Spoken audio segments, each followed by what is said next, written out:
Astronauts to the moon. Ignition sequence start.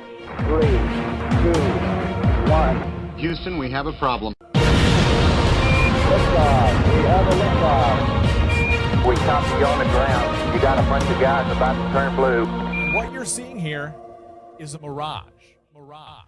What's going on, everyone? It's Jaron from Jeranism back with another live video for you. It's Thursday. Usually that means it's time for a presentation or an interview style video, and that is the case today. I'm very happy that we have Amandha Vollmer joining me with a show we're going to call Easy Steps Towards Natural Health. If you don't know Amandha, I'll let her introduce herself here shortly, but she's been on Globebusters recently and has done some tremendous work, and we're going to take a look at some of her videos. I've got a ton of questions for her just about natural health, about having my child right around the corner, so we're going to talk about all that today. Thank you guys for joining me, and here she is joining me on camera, Amandha Vollmer. Hey, Amandha, thanks for joining me. Appreciate it. Hey, Jaron. Thanks for having me. It's nice to know that there's people like you out there that I can talk to and ask questions, because otherwise, you know, I've got Tom Hanks out there telling me that he doesn't respect me because I don't want to wear a mask. So what am I going to do? You know, this guy. I don't know. Yeah, you want to fit in, though, don't you? So you should just do what other people do. I know. That's what they want, man. That's what they're pushing. This whole idea is that you're dangerous if you're somebody who goes against the mainstream. And so I'm guessing that you already know you're very dangerous, Amandha. Oh, I am like, you know, I'm basically don't touch this. It's fire. You know what I'm saying? So exactly. But it's okay to get burned every now and again, because that's how you learn. Right. Yeah. And, you know, it's getting to the point where you can't go against the mainstream. You can't say anything different than the, you know, WHO tells us we can say, or the CDC. And I just don't agree with that at all. I believe in free speech. I believe people should be responsible for their own health. And that's where, you know, people like you can really step up and help us all out. So I'm looking for that today. And if people don't know who exactly Amandha is, go ahead and tell people who you are. Well, I'm endlessly trying to find out who I am. That's who I am. That's good. Well, it's a process, it's right? True. Absolutely. Sorry, I'm just closing my Facebook up here because I'm getting bing-bonged. No problem. So, and I mean that, because when I was a child, I saw this world, I seemed to see this world differently than many other people. So it put me into a seeker position where I was always trying to find out, what is this place? Why am I here? Who am I? What's my purpose? And that led me down all of these different paths of knowledge. If you're not really concerned with who you are and why you're here, then you kind of just go with whatever's presented to you. But that was never really my angle. Mm-hmm. And being a seeker, I was very eager to read and to learn and to talk to people and to gather information. And I was always reading, and I was always trying to connect with my natural world. Mm-hmm. And I was very sensitive, and I was very in tune with nature, and I wanted to understand my relationship with nature, and I wanted to understand the gifts of nature and also the animal world, like basically the real stuff. Right. and how am I related to that, you know? And that's really where it began. But then I wanted more formal knowledge. I was basically a dancer at that time. I was doing like formal ballet and jazz, art, all these dance arts. I was also a fine art painter, and I was going to go that route, and a writer. That's really where, because I was I was writing poetry, like I was very philosophical, and that's because I was very reflective, and that's where it began. And then I changed my tune and went into the sciences, because I really was worried that the artist in me wasn't going to be recognized or supported in what I was trying to display. Mm-hmm. And in my love for animals, I decided maybe I should go into veterinary medicine. If I love animals and I know them and I can communicate with them and all these things, and maybe that's it. And that's when I started to collect all the volunteer hours and do all the services I needed to do in order to get considered, which was a lot. So I have a lot of training because of that. And then it didn't go so well, because I was going to be a holistic vet. And at the time, this was like, 15 years ago or so, it was just the worst thing you could ever say. The thought I was a heretic. I was like, I'm going to ruin their whole system. And I was shocked. I was like, you don't want to learn? You don't want to use ancient medicine with animals? I don't get it. Why not? Right. So that kind of shocked me. My mentor, who I studied under, who was an ND, a naturopathic doctor, and a veterinarian, and a formal acupuncturist, and just a brilliant man, he said, why don't you just go to naturopathic college? And I was like humans? Like, right, you kidding me? oh, okay. Sure. But that's what I ended up doing because I realized that I was a person of medicine. I was a medicine woman. I was of that, and I needed to hone it, and I needed to learn more about it. And so I did, and it wasn't what I thought it was going to be. I was very young in my idealism. I was very naive, meaning I just assumed that everybody wanted good things. I assumed everybody wanted peace on earth and all of this stuff, right? That's where I was at. Because that was right after I had my Kundalini awakening in 2000, around 2000. I did some I was like a Buddhist for a long time. I did all these different things. I traveled a lot, India a couple times, this sort of stuff for my spiritual awakening. And then I went into naturopathic college on the edge of my Kundalini awakening and spiritual awakening. So I was pretty much really annoying. Well, you know what? When you first wake up, you're in your spiritual ego, right? And you saw that all things are one, and you just assume that everybody wants that, and so you're kind of basically patronizing and annoying. So I made quite a few enemies right. with that, and I was stuck in sort of a new age ideology at the time. So that's, again, it's like your beginning steps to figuring this stuff out. And then I came out of that. I graduated that, but I was very political, so I really got blacklisted. I wasn't supported in my licensing because of that, and the whole naturopathic community pretty much ganged up against me and destroyed my career, which was such a eye opener. I just couldn't believe that healers, like we're talking, you're supposed to be people who care about your health and your well-being and all of these things, would do that to someone just fresh out of school. It was I didn't want anything to do with them after that. I'm like, ooh, like, no, no, right. Thanks for showing me who you are. Bye. And I was also really well studied in vaccines. I did so much on that topic because I was like, this stuff doesn't make any sense, Right. What is this? Like, why can't I just breathe air and eat food and walk barefoot on the earth, and like there's no mistakes made in the body. So what's all this crap? It just never gelled with me. And so I really started deeply researching that topic. That's about 20 years ago, really, when I started that. So, I know they're fraud. There's nothing good about them, and never was. Right. And as a naturopath, if I were licensed, okay, they gag you. They don't want you to talk like this, okay, because they're very well controlled by the pharmaceutical industry. They've been usurped, all of them, or they wouldn't be allowed to even exist at all. Right. So they had in their mind, which I understand, I don't support it, but I understand it. They would rather have some of their medicine than none of their medicine, basically. But unfortunately, it's degrading it at the same time, and that's a huge problem, really. Right. And then, after that, after my life fell apart, I had the second phase of your spiritual awakening, which is you lose your life belongings, your loved ones, your dog dies, you go broke, your friends abandon you, and you're sitting on a park bench alone going, what the hell just happened? Good, I'm not the only one. All right.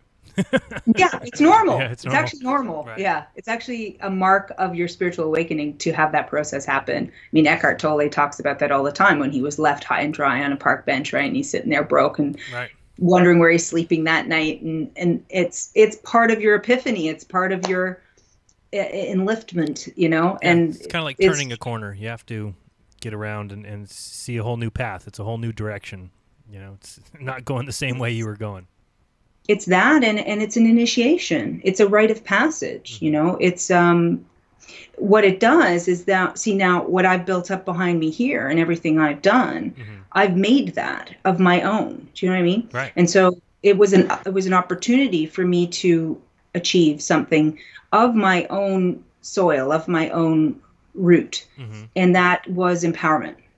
And grounded empowerment is what a sage has, what a wise person carries, because you don't just read a book and you get it. You live it. you cry, you have pain, right? And then you integrate it, and you understand, right? There's always these layers to understanding, right? You can't just say, oh, I did this or I did that. It's a whole full body experience. And that was very profound for me. It was, of course, traumatizing. I think the whole key is to learn how to heal your trauma, transform your trauma into your success, because it's always a gift. Trauma is always a gift. Trauma is always an opportunity to achieve. And that's, if you can see it like that, then you can get out of it a lot faster. And so I did. I achieved that. I got pregnant. I made sure that I went on Tinder and found somebody random to have a baby with. So I really did a good job there. Wow, nice.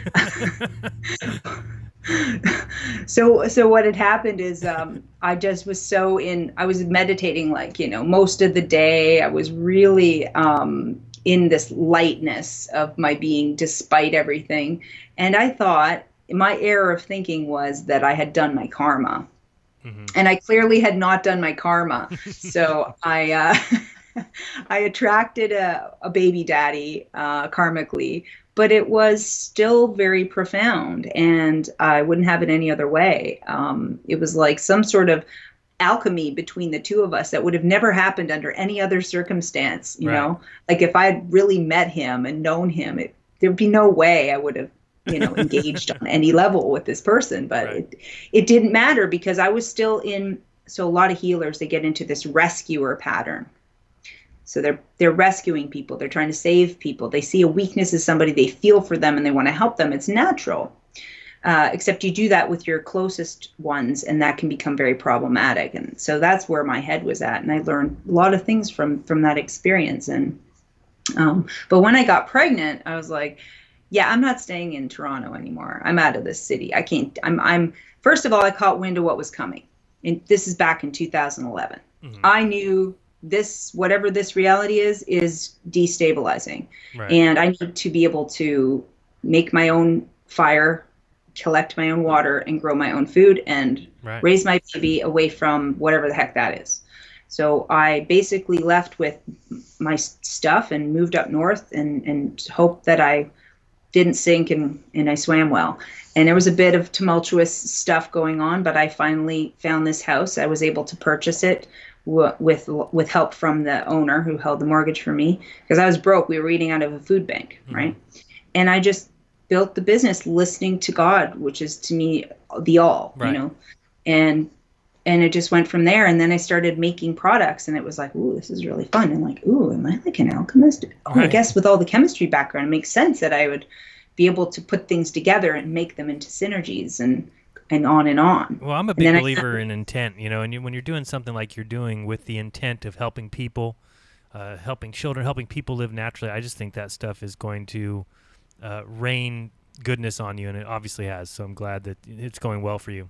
I love your store. I think a lot of people will like it when I show it. We'll show it in a little bit, because there's so many items there that you almost get overwhelmed. That you're like, yes, this is all so good. I need all this. So I'm gonna have to ask you, when we get into know organically too. So which is amazing. Yeah, but we'll have to get into that, because I think one of the problems when their eyes begin to open, one of the first things they think about is health. And then all of a sudden they realize, oh, man, I've been lied. They think, oh, was I living healthy by eating Snackwell's fat-free cookies and, all the things that the mainstream media will try and tell you is healthy. And all of a sudden when you realize that's all wrong and everything is wrong, the water you drink, the food you eat, everything that's processed, you have to start going back to exactly what you talked about, to the beginnings, right? Grow your own food. What's healthy comes from the ground, and then really work your way up. And I think it's overwhelming for some people. It was overwhelming for me when I got into this 5 years ago. The very first thing that happened was I felt like, oh my goodness, I need to change everything. And that felt very overwhelming. But then it Yeah. was one thing at a time that I would knock out, starting with getting a water distiller, distilling my water, getting rid of processed foods. All of a sudden, then you want to eat healthier. You start making a huge salad every day, making sure there's nothing but organic stuff in it. And then you start getting to the point where you're like, okay, now I need new, what else can I do? I want more things to change my health. And I think a lot of people might be in that position. So that's why I wanted to have you on, because I hope that we can kind of give some, like we called this, easy steps towards natural health. What's some of the first things you would recommend? So I think it's going to be a good show. But Yeah, and it's important because, Right. as you said, it is overwhelming. It's overwhelming being in it too, because there's so many things and so many new things and so much to research and constantly learn, and conflicting information, and of course suppressed information, Right. or misinformation on purpose. And if you don't have your compass set appropriate, you can't navigate the waters very well, can you? So that's why people come to those who are trained and experienced, Right. because they get your bearing straight. Here's how the direction Give you you need some to go direction, in, right. instead of right. Right. No, and it's good Yeah. to be around like-minded people. And I know you guys just got back from a retreat. Was it last week? Yeah, I just got Yeah. back 2 days ago. So Very cool. Now, Dave Weiss sent me a video he wanted me to play that he Sure. took of you. No, I'm just kidding. He said to just joke around about that. I guess no, David Weiss. he didn't give me any video. He just told me to say that. So he said it might scare you a little. I guess you were dancing around or something. Oh You my took a pic- Lord, have mercy. So That man owns my soul now, so that's great. Yeah, he's got a video of you dancing. So now you're at his beck and call. dancing and singing. Oh, yeah. both. All right. Yeah, it's pretty bad. So what did you guys do? Where did you go? And how was it? You said it was life-changing, huh? Yeah, it was like, it wasn't like, it was meeting your soul group, your soul family, your tribe. That's what it was. Awesome. It was finally, it's finally the beginning. Right. That's what it is. And we've achieved enough merit, all of us who were there. We achieved enough spiritual merit that we could take things to the next stage of our evolution, of our spiritual evolution, Right. which is now to be in the Sangha, which is the group, the spiritual group that supports one another. And that's what these people are. They're all accomplished. They're all brilliant. They all have a purpose and a skill set that is remarkable. They all have had their journey that is painful and transformative. They've already gone through the coals, the hot coals, you know what I mean? So they're not only just walked the hot coals, but integrated the experiences. And that is a whole different level playing field when you are in a room with people like that. In fact, it wasn't even that so much as what we did there was we're actually creating our reality for real. Like, it was happening. We were manifesting the space around us so pristinely beautiful, you couldn't even, you gasp every moment you walk by. It was like we made heaven on earth by our interactions, by simply being with one another.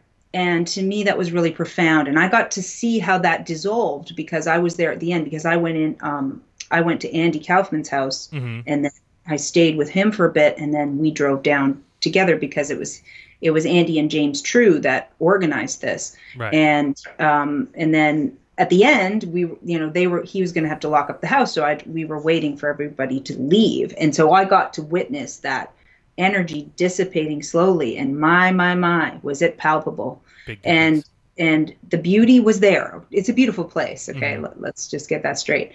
But it wasn't quite so beautiful anymore. It was it was as if the entire nature exalted us. They were celebrating us. We had thunderstorms, we had lightning shows, we had fireflies all night, we had moons, and we just had the most. Yeah, it's crazy. I'm actually everything really was just clapping. Really Yeah. jealous because I've heard a lot of people describing it, and so far it's been, it's one of those things you're like, man, I wish I was there. And yeah, when you get together with people like we have at the conferences the past couple years, you get like-minded. I mean, it's magical. I don't know how else to explain it. So I bet it was awesome, and I hope you guys do more things like that and can have more people involved, because certainly something I would like to be a part of. Sounds like an amazing time. Well, I think the intention and what we're doing, and it is happening, I feel it's happening, is the main intention there was to, what that energy is, as we're connected now, so we're pulling that out to our other places with us and making our own little hubs where we are at, and really just spreading that out. And that's, we're together now. That's it. Like, we're bonded now. That's what it feels like. So it's changed. It's like once you were alone and you felt alone and you were wondering why you suffered so much by yourself and why it felt so achingly lonely all the time. Like, you get up every day and you do your thing, but inside it's like that ache of loneliness, right? And then all of a sudden you meet everybody else who's already has that ache, and they already went through all that, and they don't want anyone to ever have that ache again.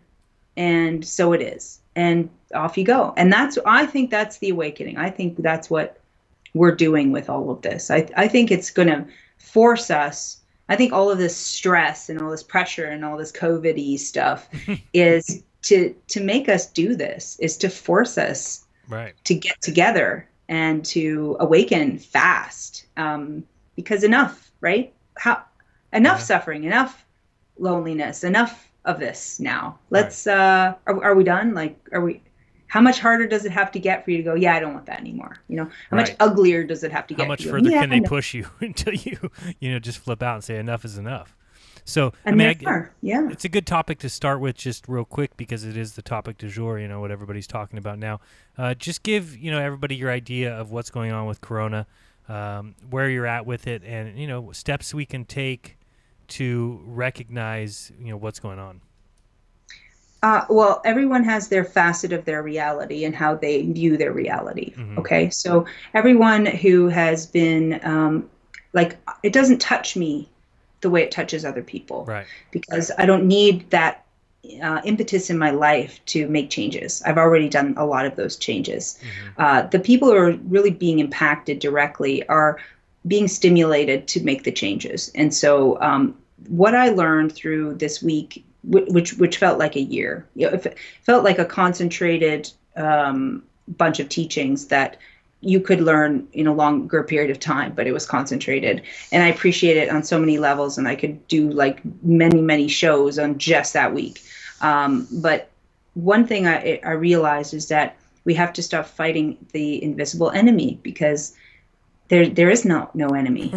It's invisible. There is no enemy. Right. We're it. We're all of this. Like, this is us. This is it. We're here, and we're playing roles. We're acting. We're actors on a stage. We're playing roles. Some people play the evil roles, the villain, and other people play the hero role, and that's what we play. And it's a game. It's a game of awakening. And when you look at it like that, then it takes the charge out of the emotional loosh that you're feeding this whole thing. And I'm just not interested in feeding. I'm over it. You know what I mean? I'm moving on with the creations, with the new stuff, with the cool things that we're all going to be doing really soon. And it's a joke to me. It's, first of all, I mean, it's not real, right? It's not real. It's an idea that was born to freak people out, to see how much control they would accept into their lives. We failed miserably if it was any kind of a test to see how people would respond, because there's a very small percentage of us that are awake to it. The rest are, it's so convincing now that you can say anything on the media and people would believe it tomorrow. If they told everybody they need to wear purple boots to stay away from this thing, tomorrow purple boots would be the number one selling item across the world. It's just the way it works. Absolutely. It's like, it's sad. Absolutely. They've been conditioned in a certain way, and you know what? That they need that. Somehow in their soul, right? They need that to awaken. And you know what?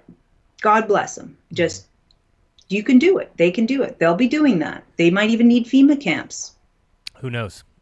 I don't know, but I don't, and I'm not going there. Right. And I'm not of that. And that's the thing. You have free will, and you can make that decision. Do you want to do the mask game, and do you want to be in a FEMA camp, and do you want the boot to come down hard on you or not? Right. And that's why they make sure to take away our sense of internal compass and who we are and where we are, Jaron, right? and all of those things, Right. because then we're lost and we look to leadership. We look outside of ourselves for that, but there's nothing outside of ourselves. It's all illusion. Right. It's inside. We're projectors. We're just projecting our little game here outside of ourselves, right? That's the awakening. And so I don't worry about it anymore. I did do a rally in New York. I was invited to an anti-vaccine rally, which was epic. It was held by Gerald Celente, and Judge Reinhardt was there, or what's his name? Judge Napolitano, sorry. Right. Different judge. Judge Napolitano. And, there was a Catholic priest speaking, and it was peaceful. It was actually peaceful. But I just felt like people there just needed validation that they were right. And I had all this big fancy speech prepared and everything. And I just got there and like, you don't need a mask. Right. There's no virus, like it's a hoax. And they were like, yeah, They're probably going crazy. Yeah. Well, It's great. because first of all, they needed to express, Right. right? The energy was really low key. Even when the Catholic guy was good, whatever, but it was like duh. And I'm like, this is a rally, people. Like Right. you rally. What are you doing in a rally? You're trying to transmute some of your inner pent up rage and fear and like all this anger, and all this is this ridiculousness. You feel so like bottled up. You need to yell. You need to like, cheer. You need to clap loudly. You need to jump up and down, right? And so, and need to feel validated. Feel like you did know it was right. You did know. Hi, Squeaker. You did know about it, right? You were like, yeah, I was right. All my family members and everybody who are mask holes, as they It's a great name. mask holes. Perfect. Yeah, well, wear a mask, do gloves, and they're like, no, listen to me, and they're like, and they're frustrated. Right. So those people, Maskers. I'll still share what I feel is right for people who need that, as my inner direction allows. But for the most part, I want to create, and we're creators and we're manifestors. So let's create the thing we want. We don't want this anymore, do we? No. So let's figure out what we want to make, and that takes energy and focus. And so that's, that, and obviously teaching people natural health, because this is the way out. It's the way out. When you take charge of your own Absolutely. body, And it's empowering, and you're now your own leader. You don't follow other leaders. You're not feeding big pharma and just making them rich at your expense. And do you think that this mask thing is a precursor to vaccines? And the reason I say that is because I'm just noticing some of these talking points are so obvious to me. The other day, this host of a show that I was listening to says, we need to all wear masks because this is the way we can get back to some sort of normal. And it's like, oh man, you can just see them already being able to replace masks with vax. That, oh no, we need to all take the vaccine because we need to get to, and this is what scares me, is I can just see it coming, where this is something that they're not going to shy away from, that now they've realized where this whole threat of this virus they can do anything they want with the world with it. And if they want to give people vaccines and make them sick that way, well, getting people used to the idea of, we're doing the mask thing, it's not really to protect yourself, it's more to protect others, then they can just replace masks with vax in a year or 2 or 5, whatever it is. And people will have those same talking points, and it will be, well, no, we ought to all take vaccines because it really helps not just protect you, but protect others. I just see the same talking points with masks and vax, and that's why I think it's not as simple as people think, where, because if somebody would have told me months ago, Jaron, we're all going to need to wear masks for 2 months to get over this, it's like, okay, maybe I could see, 2 months. But that's not the point here. The point is, this is by design. This is not just, we're just going to wear masks for 2 months and then we're going to go back to normal life. Normal life is gone. They've all but buried that. So what do you think? Is this just a precursor for what they want to do with vaccines? You know what? It's interesting what I see. And, James True and I shared a lot of words at this retreat because he's really in the know about what's going on, the kernel of it. And I was really impressed with that, and it really helped me a lot. And one of the parts of the discussion we were having is that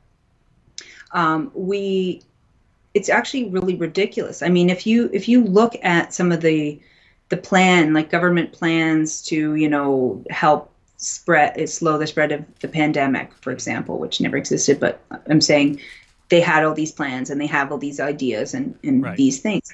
If you actually look at them with any logic, they're absurd. And all of the behavior around this is absurd. It's absurd. And so I think they want to make it more absurd. They want to make it more ridiculous because the people are not noticing that it's absurd. Right. So how far can they take it? Saying, go into Walmart because that's fine, but don't go to the beach because that's Right. where what are you talking about? It's so stupid.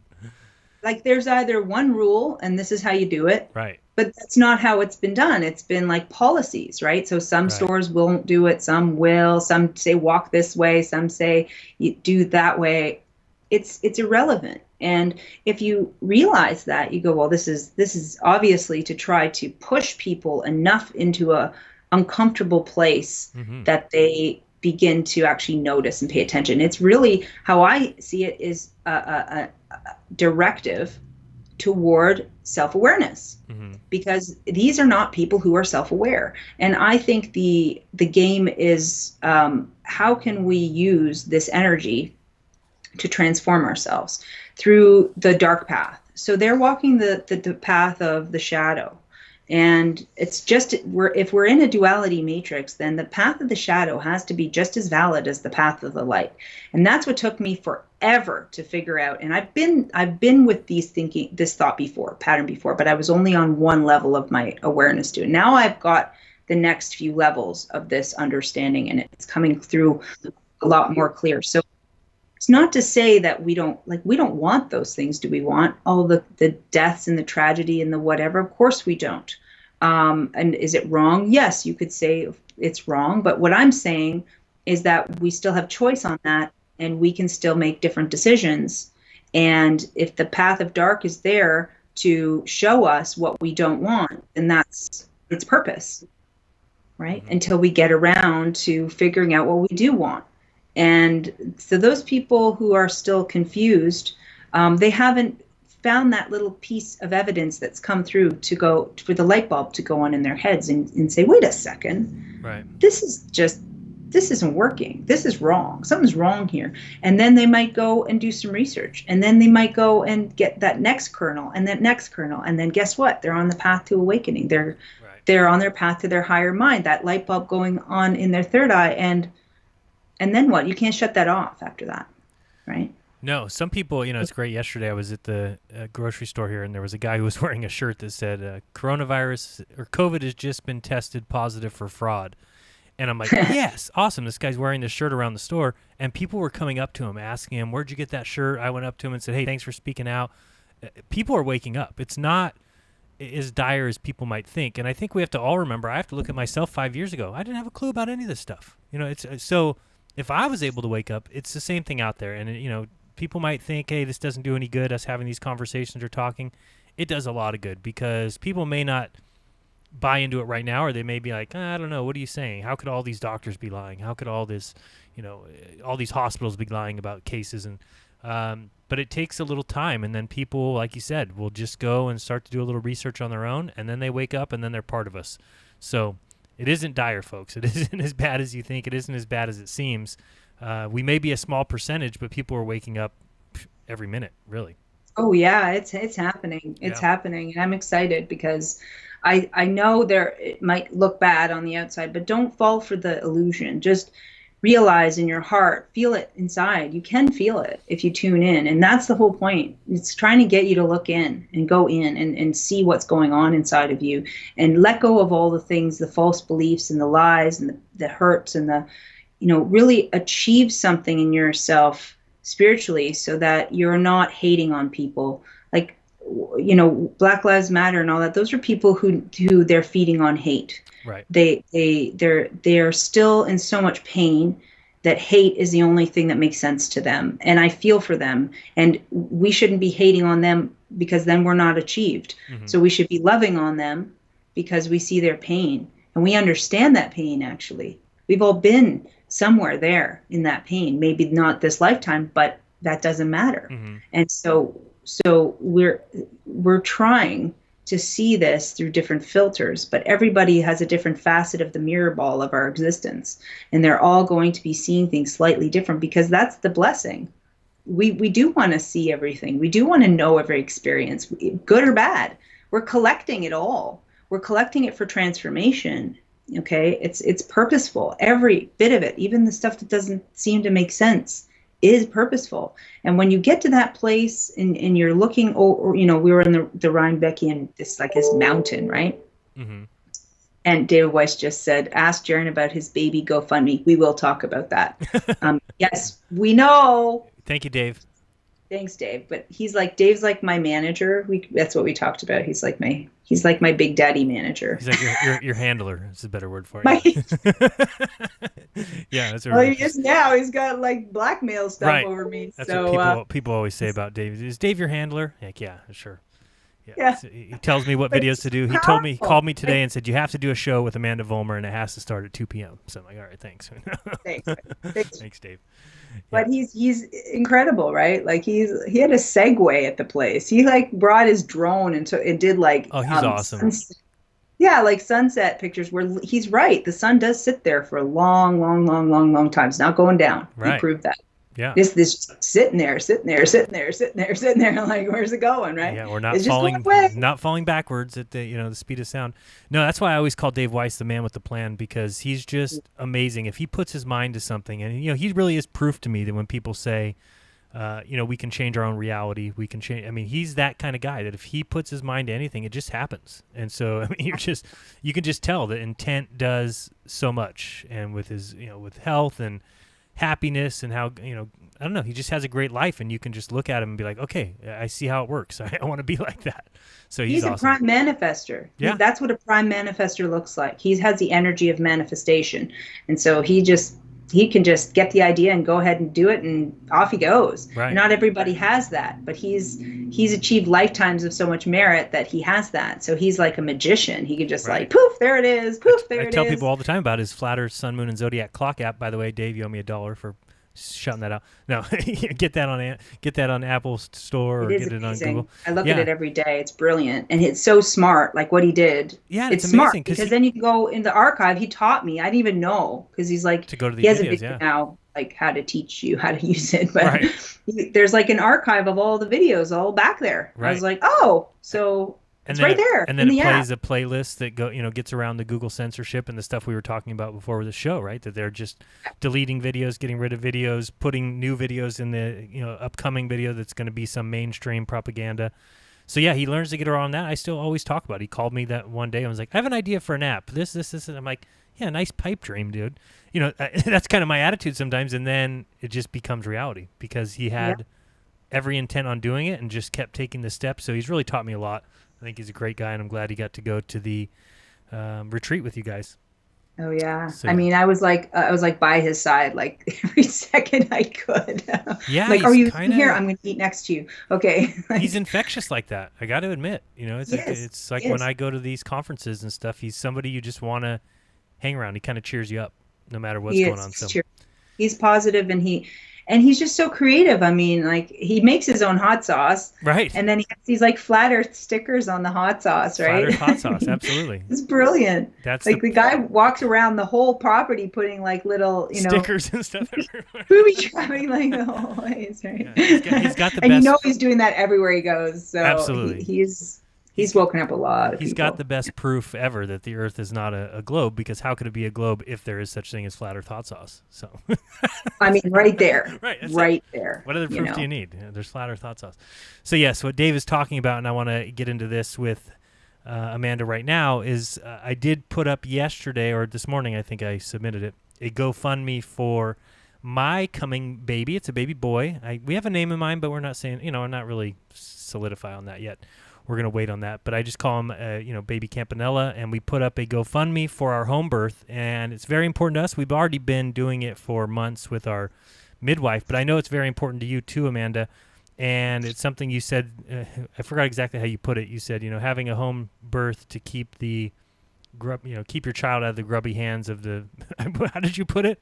I'll have to look it up. Yeah. It's great. Exactly. Keep him out of the mitts of the mitts, there you go. cartel. Right, exactly. So I guess talk a little bit about that, why you think that's important. I'm very happy that we're going to be doing it. I was going to show people in a second, too, that post that I sent you earlier that Dave sent me, that, some guy who basically had his baby in a hospital recently, and now they want to test the mother for COVID, and they said, no, we're not interested. We've been in quarantine. It's not necessary. We don't have any symptoms. And they said, oh, if you don't, you're going to be, what was the exact words again? You're going to be considered. I'll put on a list, as if you're a dangerous criminal, basically. Federal investigation list. Craziness. So, talk a little bit about why you think it's important for people to do home birth. Well, I'm so glad you're doing that. And I realize in the States that it's out of pocket, But in Canada, I'm in Ontario, and it's covered. Like, we get a midwife if we want. So I had nice. I had a midwife. And then you're able to do it at home, and it's all covered. Yes. Yeah. So, see, Canada's got some benefits, for sure. Yeah, I mean, it works itself out in other ways, right? But really, you should have support to have that option, and it should be either insurance covers it, or there should be some contingency there, right? To help you. So it is vital. It's literally vital, like it's life, right? So actually, I had a conscious conception as well as a conscious home water birth. So conscious conception is basically when both the male and the female are envisioning the baby upon lovemaking. We had the same thing. Yeah, it was so that's perfect. Totally planned to the point where totally planned to the point where we said, this is when we're doing it, and this is our intent, and magically it happened. You're like, wow. It happened. Yeah, it's perfect. Like, we set that intention. Right. And it happened like the next day or whatever. And I knew I was pregnant immediately. Yeah. Like, didn't need to just, I'm not sure, whatever. I'm like, my breasts are sore. I'm pregnant. Right. Like, just like that. So I was like, okay, we did it. And that was actually the second pregnancy, because I actually got pregnant by accident the first time, and I miscarried. And so I went through that whole experience as well, and what that was like, and, went through that grief, because I have the wounded healer path. So I tend to go through a lot of things personally so that I understand them so I can help others. Right. So that was really important for me as well. But I did feel it was exactly the same soul that just came back. It was still her, and there was no change there. And so it didn't, the sorrow didn't stick or stay. But having a home birth, especially now, oh my gosh, especially now, it's like we've been trained to think that these are authorities. This is what you're being pressured to rethink now. Are these the true authority? Who's the true authority? Well, your God is authority, that you are, and that you are your decision maker. You're the one who can say how it's going to go, not anybody else. And you could say, okay, well, I don't have the knowledge. I don't know how to do that. I don't know what that looks like. I need help. Fine, then get other people to help you. Get a doula, get a midwife, get people involved to assist you, right? And then after that, if you're still unsure, then, maybe you want to hire an OBGYN as a backup if something's not going right at the home birth. So have like a contingency plan in place. That's fine. That's logical. Mm-hmm. It's acceptable. Have a birth plan made so that when you're in a vulnerable birth situation, you're focused on that baby and that success. You're not going to be thinking about legal stuff and, your rights and all. Right. So just plan that. So when they come for your baby, and they do, you can say, back off. Right. And here's how you're backing off. And I'll help you with the steps if you need to.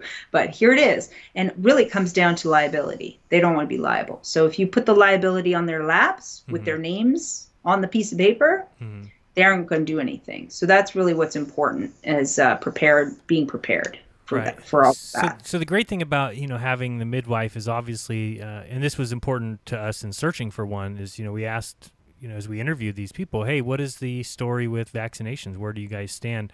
And this one that we found that was so amazing was they said flat out that, oh no, it's completely up to you. If you want no vaccinations, you don't have to have any. And we were so happy to find that it made us feel 100 times better. We're like, oh, this is so great.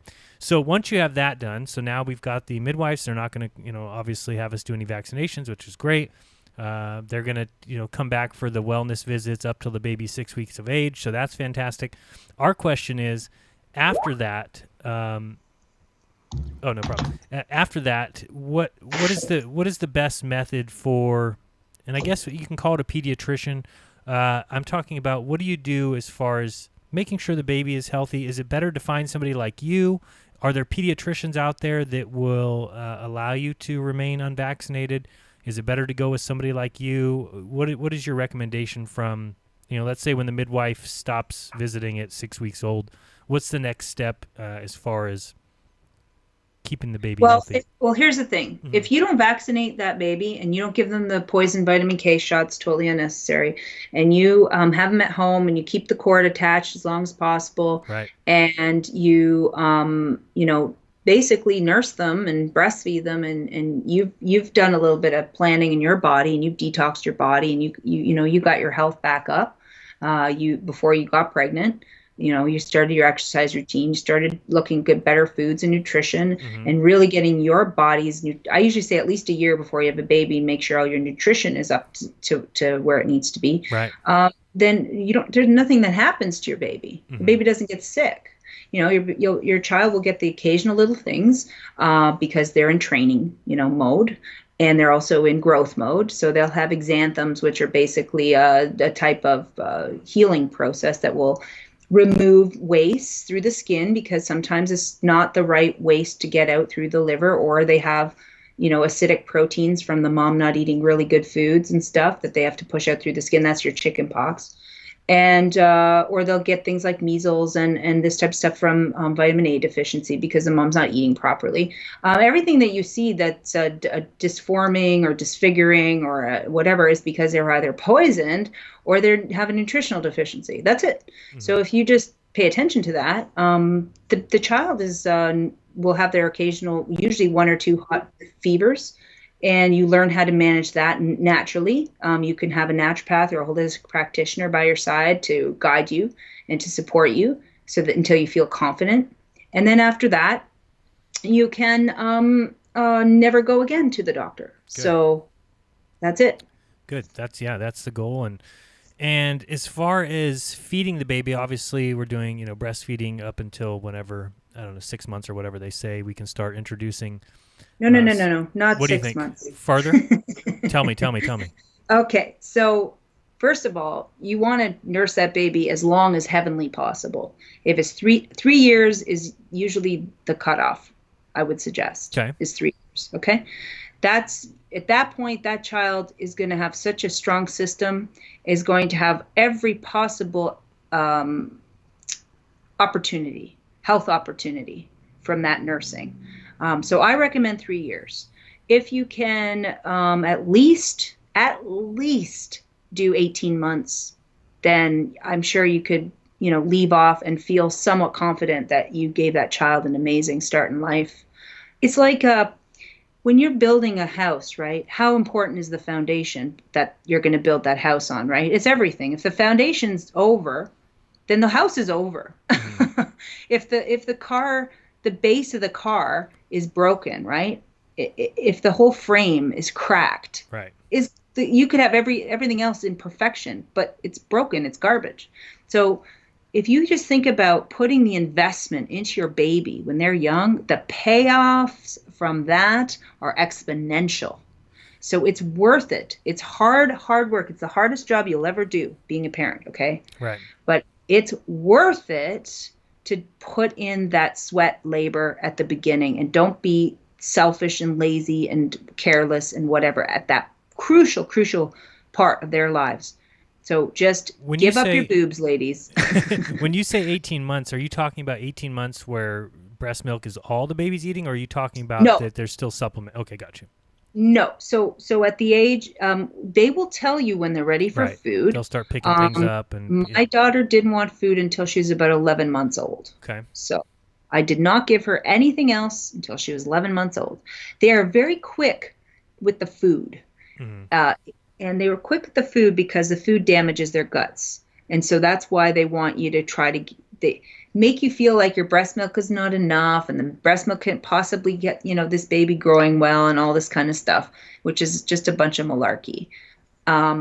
You just want to make sure that you are eating well yourself and you're getting enough water and sleep and trying to take care of yourself. And the family should support the mother, the breastfeeding mother, right, to, do the dishes and do some cooking occasionally and not just leave it all on her to do everything. And then the mother won't be stressed and the mother won't get mastitis and the mother won't have her milk dry up and all of these things because she'll be relaxed. She'll be able to produce milk, which you can't do unless you're relaxed. And that's why we have all these problems in maternity with the women really having a hard time with latch and a hard time getting in breastfeeding started. It's not encouraged or supported, in the culture, right? So you have to rise over and above that in order to achieve what you want to achieve. So the food, you'll know when it's time. They start cutting their first teeth and they go for it. They want it. They'll tell you, just listen to your baby. Your baby, just because they can't speak words, they know more than you. right. They're closer to source than you. Yeah, absolutely. So they know everything. You just listen to their wisdom and they'll tell you exactly what they want to eat and what they want to do when they're that young. And I did baby-led weaning, actually, which is, basically I would have like a big beef bone and I would just plunk it on my daughter's high chair and she would just suck the marrow out of it herself. Mm-hmm. She learned how to eat without choking on her own by me giving her like a half an avocado, just like put in front of her and she figured out how to eat it. Or I'd give her just big chunks of food, basically. And she was... because you're always afraid they're going to choke, right? Well, if you teach them how not to choke, then they won't choke, right? That's it. So she's never choked on anything ever because of that. It didn't necessarily make her non-fussy with food, which was a little bit of a bummer for me, but that's a texture thing and that's a personality thing more than anything else. So we had to work on food with her and I later, so that we could have, being a single mom, that we could have like a one pot meal rather than me making like 10 different meals for her during the day, where I was doing that and I was so exhausted I was exhausted and ironically hungry by the end of the day. So that wasn't working out. But, what I'm saying there is that, yeah, by 6 months, they say the gut barrier is closed off enough. They won't get allergies from the foods, right? Because the breast milk is a large molecule and it needs a leaky gut naturally to be absorbed directly without having other digestive juices involved. And that's what you want. But there comes a point where that seals over and then the breast milk is digested as it would, some other type of food. But it's different for different babies. So you don't know if it's 6 months or 7 months or 8 months when that leaky gut is sealed over, but you do not want to give food before that time because that food will be the one they're either addicted to or allergic to, which is usually both. Right. Yeah. How long do you suggest that we keep the cord attached? Because I've heard a lot of different things and basically our midwives have said whatever we want. So they do a lot of that, which is great. And so it's great to ask you what you think. And just one more time, people, just so you can see, this is the GoFundMe if you're interested in helping out. The reason it's for $3,700 is the cost is actually $4,500, but we've already paid the $800 deposit, and so we've got a remaining of $3,700. And I also wanted to point out that even if we get $500 in this, we're still doing it. It's something we've already decided on, even if we need to borrow the remaining money. So it's not kind of one of those things where if we don't get $3,700, we're not doing it. No, this is what we're doing. We're doing an at-home water birth. We've already booked it. It is what it is. And if we have to borrow that money, we're going to do it. So if you want to help out, I would really appreciate it. And if not, I totally understand. Times are tough and everything. But what do you think about the cord? What do you suggest? Well, I did what's called a lotus birth, and that is when you leave the cord attached and let it fall off as nature will intend to do all things as it needs to. And basically you just use some herbs on the placenta and you let it drain off in a colander, and then you curl the cord because it very quickly becomes sort of like a beef jerky texture. And you swaddle or wrap the baby with the umbilical cord attached still to the placenta, and it falls off when it's ready to fall off. So we did that. It took 7 days for it to fall off. This is something that they are intimate with in the womb. This is like their food, their blood supply, this is like their little love sack. And I thought it was just very rude to have a baby come out of you and then you just remove the only thing it knew inside the womb. Right. And I just thought it was a violent act that was unnecessary. And so if you don't want to do lotus birth, that's completely fine. I would just leave it. You basically leave it until the cord completely finishes its pulsation, and plus a little more. So you just want to let it stay on there. Really what happens is the baby is born, the cord is there. It takes some time for the placenta to be born. So I usually suggest to people, just wait till the placenta is born, Right. and then you can do a ceremony together to clamp it and cut it, in a nice way. Maybe you want to film it or something. There's different ways you can do this. So there's the midwives will have more information. You can ask them about the different rituals they've seen with people doing like cord clamping and cutting, and they'll have a candle and they'll do this kind of thing. So there's different ways. The other thing I think is really amazing is doing the imprint of the placenta, because it looks like the tree of life. It's gorgeous. And so make sure you have like some really nice paper, and once the placenta is born, before it's dry, like it still has, all the body fluids on it, you just do an imprint onto paper, a couple of sheets of paper. And then when the child is older, you guys can both make a piece of art with the imprint of the placenta. And it's a really nice sort of ritual to do together. So, there's beautiful things that we've lost out with medicalizing a normal natural process, because birth is not an emergency. Birth Right. is every day, every second, every moment. Birth is as commonplace as death. It's just the cycle of life, and it's not a medical emergency. It's just, this is how life goes. And we, the farm midwives out in Tennessee, they proved through Ina May Gaskin, they proved without a shadow of a doubt that the only amount of intervention that was really needed in all their thousands and thousands of home births and water births was under 1%. And those were situations that probably wouldn't have survived in the hospital anyway. Right. Yeah. And they just really showed you how safe and secure and better the home birthing is than in a stressful, fluorescently filled, EMF bombarded, stress, people walking around with masks and all this stuff, environment it would be. Can you imagine you're trying to relax having a baby, that vagina has to freaking open like Right.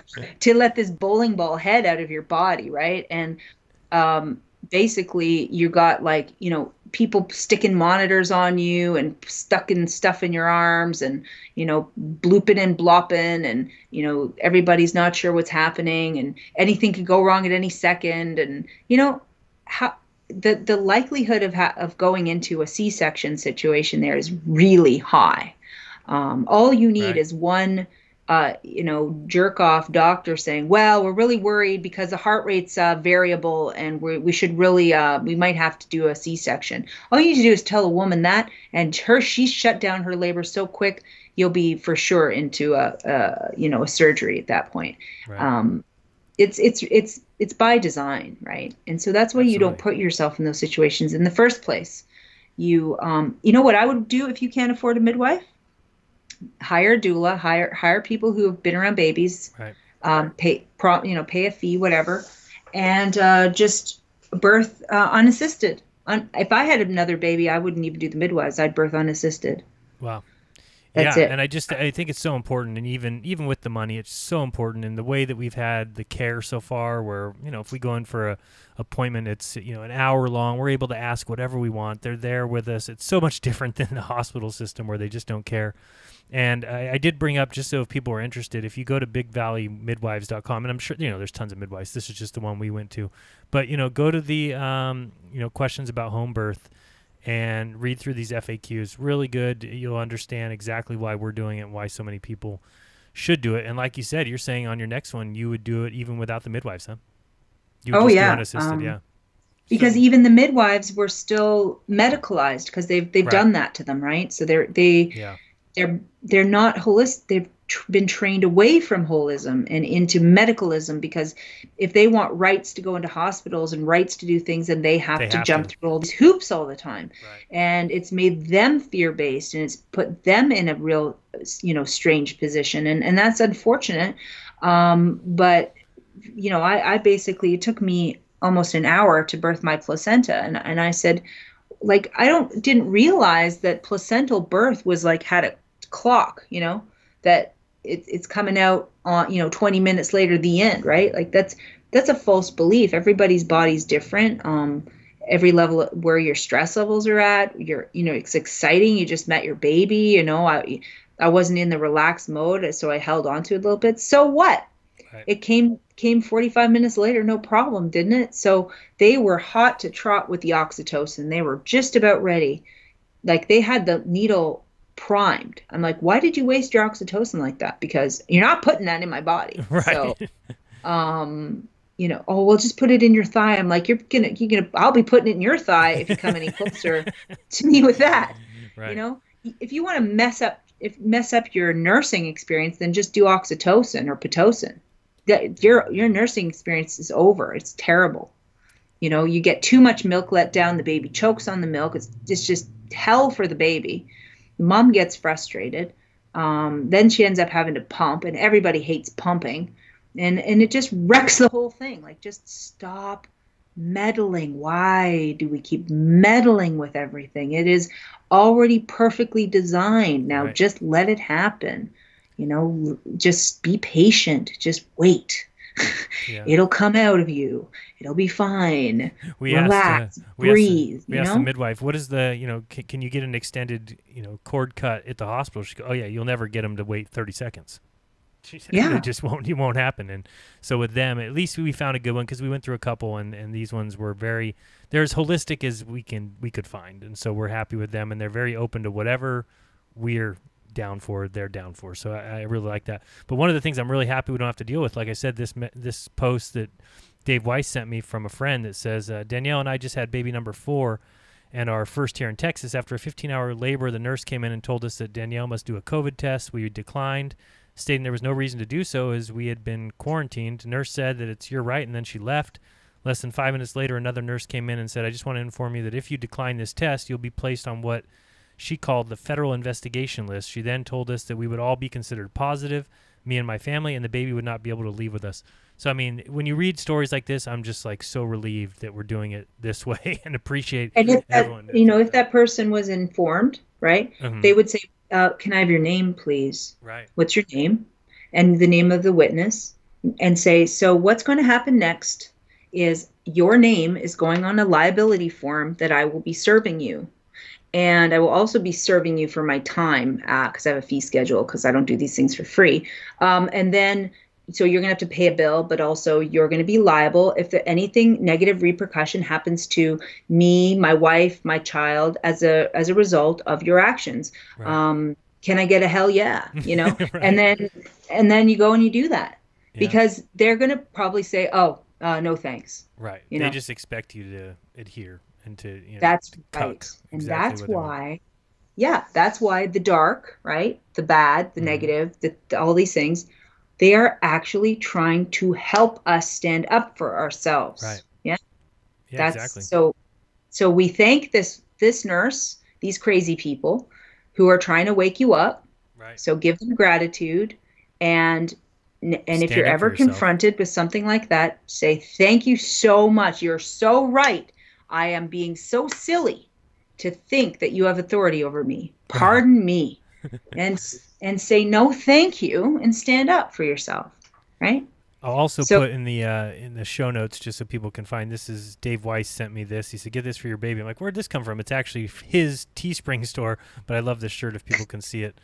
Maybe I'll bring it up here instead. There we go. This is just kind of turning into the Dave Weiss show. I think we have to have a little talk to him about this. Unmasked, unmuzzled, unvaccinated, unafraid. So yeah, I'll definitely include that link for people if they want to get that. But I definitely have to buy one of those for my son. Very cute.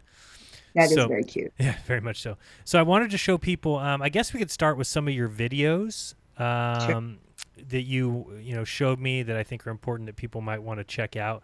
And then from there we can look at your store, which I think is good.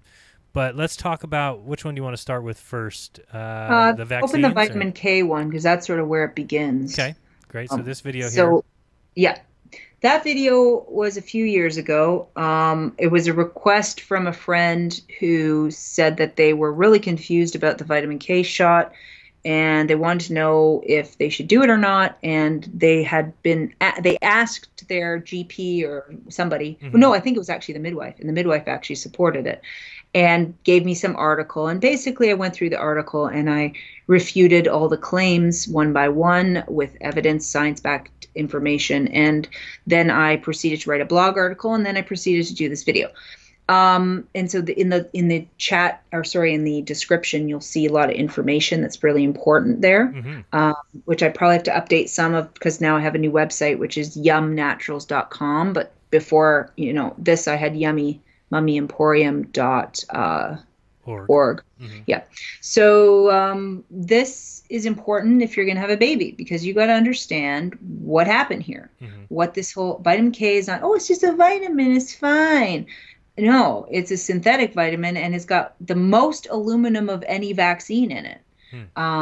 It's basically like a kill shot right out of the gate. You won't even know. You won't even notice the difference in your baby because you never met the baby. You haven't bonded with the baby yet, seen their behavior, seen their interactions with you, seen their eye contact very much, right? Only like a little bit at birth you see it. That's it. And then they're sleeping.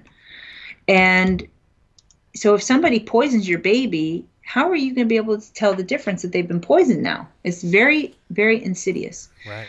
And so you don't need it ever. In fact, the body has been designed to, on purpose, keep the vitamin K low in the baby, so that the stem cells from the placenta and all the squeezing that happens through the important squeezing that happens through the nervous system that goes when they go through the vaginal canal can properly work. Like everything is designed brilliantly. The vagina, the baby going through the vagina is a necessity for prime health.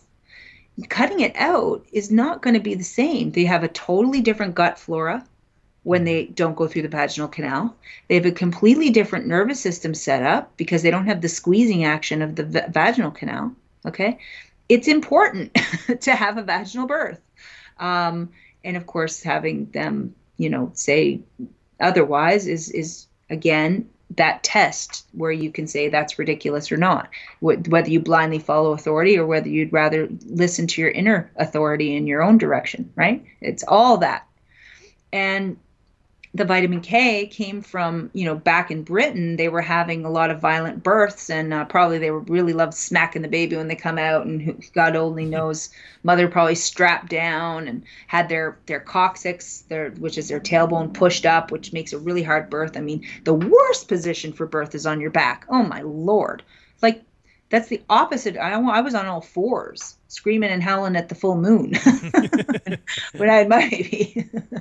And it's just everything's been upside down and backwards about this. So the vitamin K thing was just an all around, let's just do it across the board because we had a couple of these rare, gene defect births that they were bleeding out, and it worked that time that we did that. And so let's just make it a policy across the board with no real good science to say it's important to do that. So it's ridiculous. You don't even need to take vitamin K internally as the mother. You don't even need to do that. If you're like, well, because that's what I did. I was like, okay, well, I'll just take my own vitamin K. Right. And that's good. Right. But no, I that wouldn't have even been necessary because, the worst case, you have a violent birth, some idiot doctor takes the vacuum out and starts to suck your baby out of your vagina. Then you can give them arnica, homeopathic arnica. That will stop the internal hemorrhaging and the DIC that comes, the whole cascade problem in the blood will be solved with a homeopathic remedy, which of course they love to attack and ridicule and judge and whatnot. But because it's true, the more they judge, the more they ridicule, you go, oh, must be true, So that's how we handle that. So I go through this in the video. I talk a lot about how to navigate it. I'm pretty candid in a lot of places because that's how I roll. And it'll help you understand it and just leave it off completely, not even worry about it.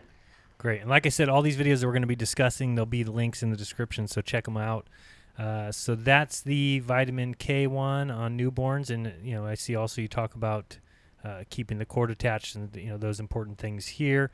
I see you talk about stem cells. Did you do the whole storing of the cord for stem cells later, or you don't see a need for that? Nah. Okay. What do I need that for? I got alchemy. Right. I got every medicine on this earth. Right. You don't need stem cells. You really. That's how we. I think too. The stem cells thing is a ploy to get us to down the AI path. Right. That we're. If you want to be immortal, then you master the Philosopher's Stone. You master alchemy. Right. That's kind of where we were too. I was like, I don't like that idea. Yeah. All right. Which one do you want to do? Want to do next? Vaccines? Measles maybe or something. Okay. Measles. Good. Yeah. So the measles one. Oh my God, I look kind of crazy there. I know, I'm trying to like which picture is better. Maybe this one. Hey guys. How about this one? Is that, measles is bad. Oh, that's no better, Jaron. Sorry. No, how about this one? Whatever. Okay. All right. I'm going to say, hey, how you doing? That one. So I was talking about the myth of contagion and that viruses don't exist for like 3 or 4 years now. Let's point that out because if you look here, this is March 31st, 2019. So. When you're hearing Dr. Kaufman and these other people talking about the myth of contagion, Amanda was first. Let's give her credit. Yeah. Okay. So all right. Measles is not a virus. The myth of contagion. So she's been talking about this a long time, and that's why it's great to have her on. And I hope she comes back. And like I said, she's been on Glowbusters a few times and all over the place. Really, Amanda's blown up. So blown up good. So let's talk about this one. Yeah. But the measles, people are afraid of all these things of childhood, right? Mm-hmm. So. That's a good one to just help you get your head around some of these things and understand that you don't have to fear something floating around the air that's going to magically land on you and then suddenly kill you. That you don't have symptoms of anything, but you're sick. It just doesn't work like that.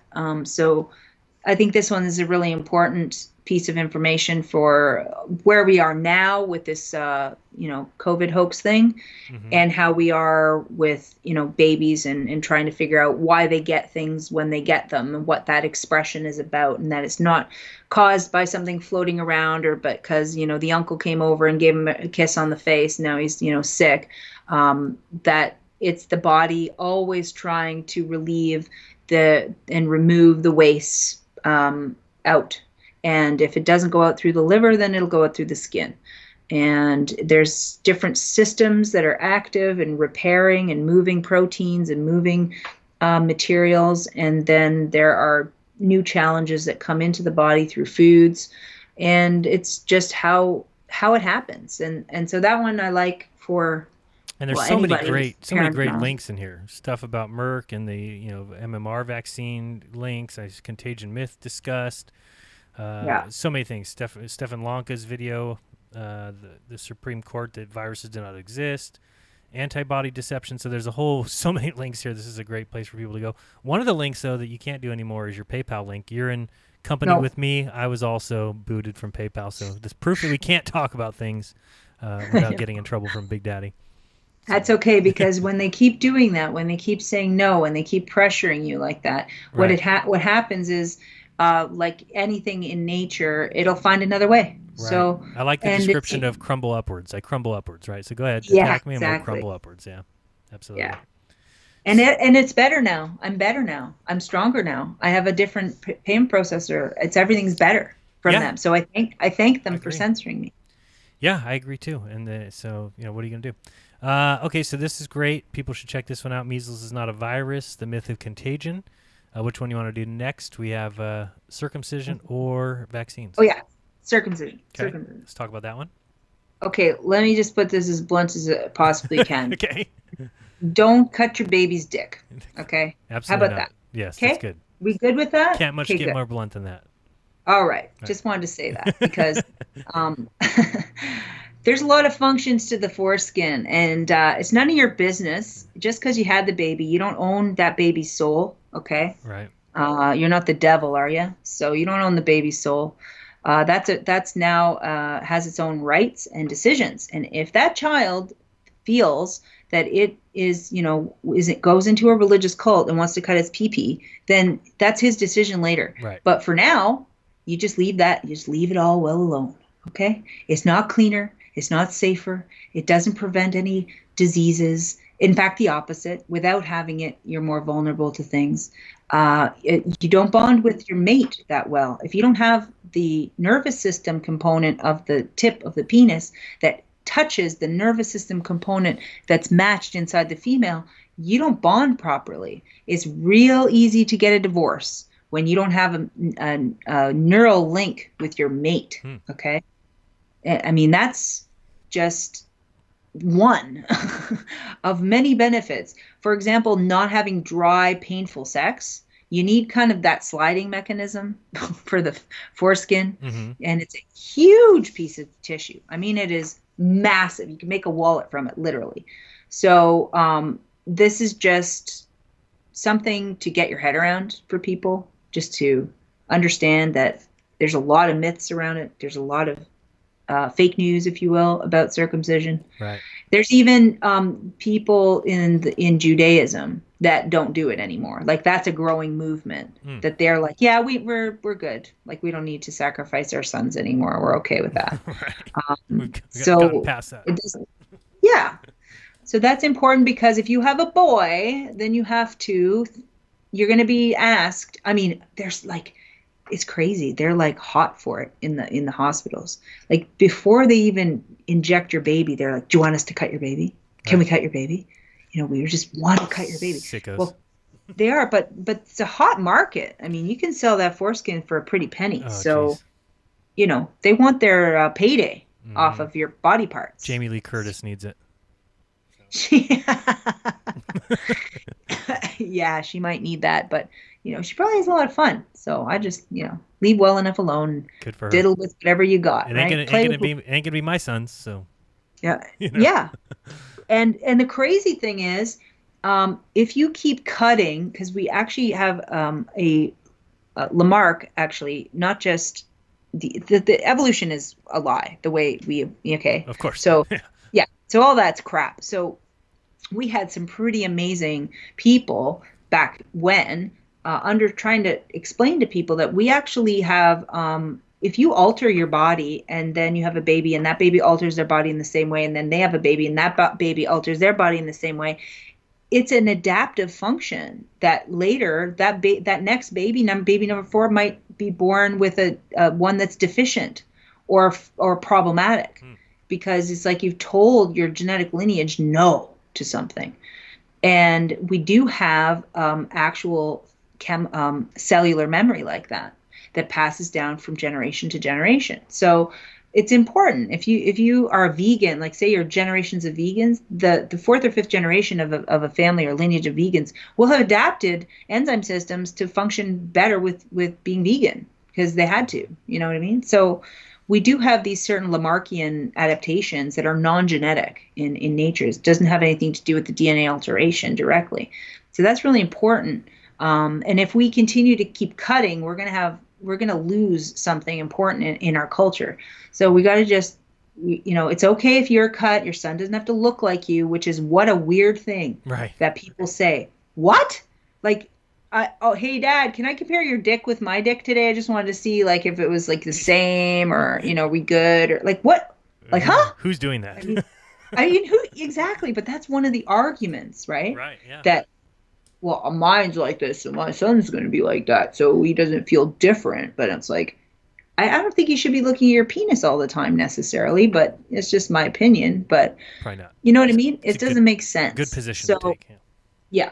And you want your child to have a healthy, long, wonderful marriage with his alchemical partner, and produce wonderful offspring and have a stable family household and have all kinds of wonderful grandbabies and continue the lineage that way. Don't we all want that? Absolutely.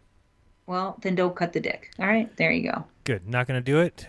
And glad to know. And there's a lot of people here in the comments. You can read the comments and more links here. Amanda's got all kinds of fun stuff for you guys to go to, especially if you're getting ready to have a child like me, which is why we're talking about this subject. How about vaccines? Let's go over there. Okay, well, I've done a lot on this. This is one of my biggest, topics, because it was something I got involved with quite early, and I feel very grateful that I found out early. Even naturopaths think vaccines are good, so that to me that's not even close to holistic medicine or any nature medicine at all. That's just green allopathy. That's just fake holistic medicine. Right. If they believe that a vaccine works, then they're not a holistic practitioner. They're an allopath. True, The germ theory is false. So when you understand that there was a war between the germ theory and the terrain theory for 40 years, you may want to look back at some of the documentation around that time and what they were talking about and why that's important. Because if the germ theory is false, which it is, that one germ for one disease and that it causes it absolutely, and that you can take material from a person who's infected and put it in another person who's infected, that's how it works. Unfortunately, it doesn't work like that. And we've proven this many, many times over. And of course, they always bury that science and they always remove it or redact it or something like that. Mm-hmm. But it's there. You can go, you can look. Actually, Kaufman sent me one of the older studies where they tried to, I think it was influenza, and they tried to infect people with like taking snot and taking all their body fluids and putting them in healthy individuals, right. And nobody got it. So, right.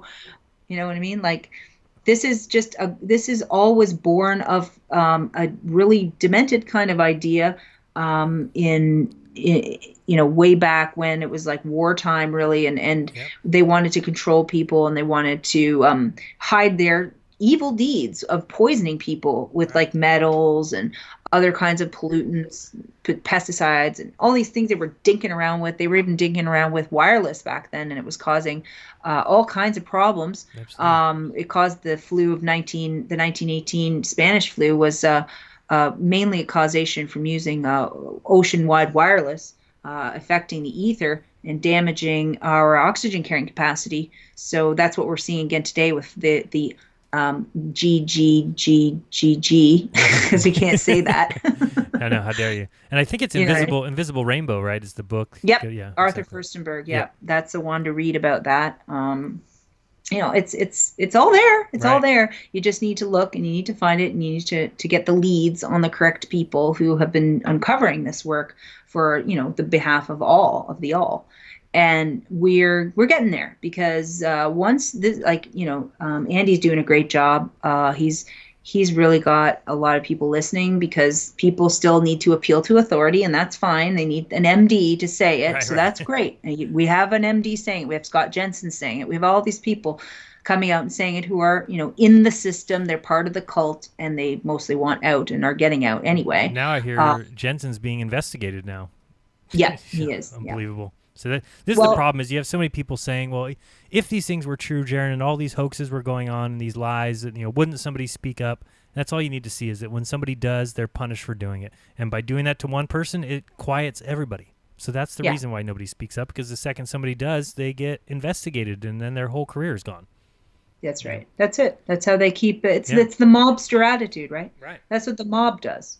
Well, you kill this guy on the street, and then everybody else stays quiet and never mention anything. Why? Because they don't want to end up like the other guy. Here you go. Hey, I hear you've been talking. Right. That's all it takes, man.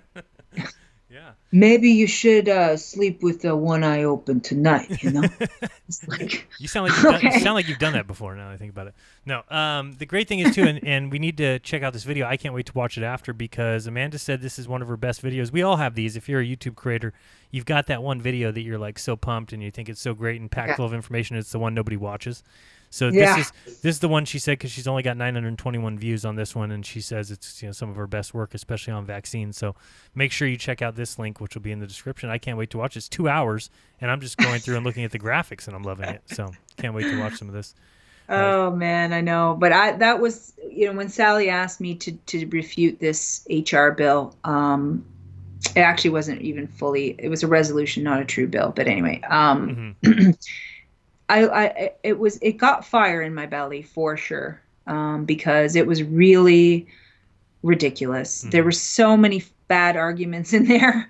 I'm like, it amazes me. This is what I was saying earlier, like how ridiculous everything is. It's like they want us to figure it out. It's just so glaringly, absolutely absurd. Absolutely. So yeah, it wasn't easy. It was easy to refute because it was so ridiculous, Mm-hmm. So yeah, that one, and I would suggest probably the one when you go to my channel that loads automatically. That's a really good vaccine one as well. That it's the scientism one.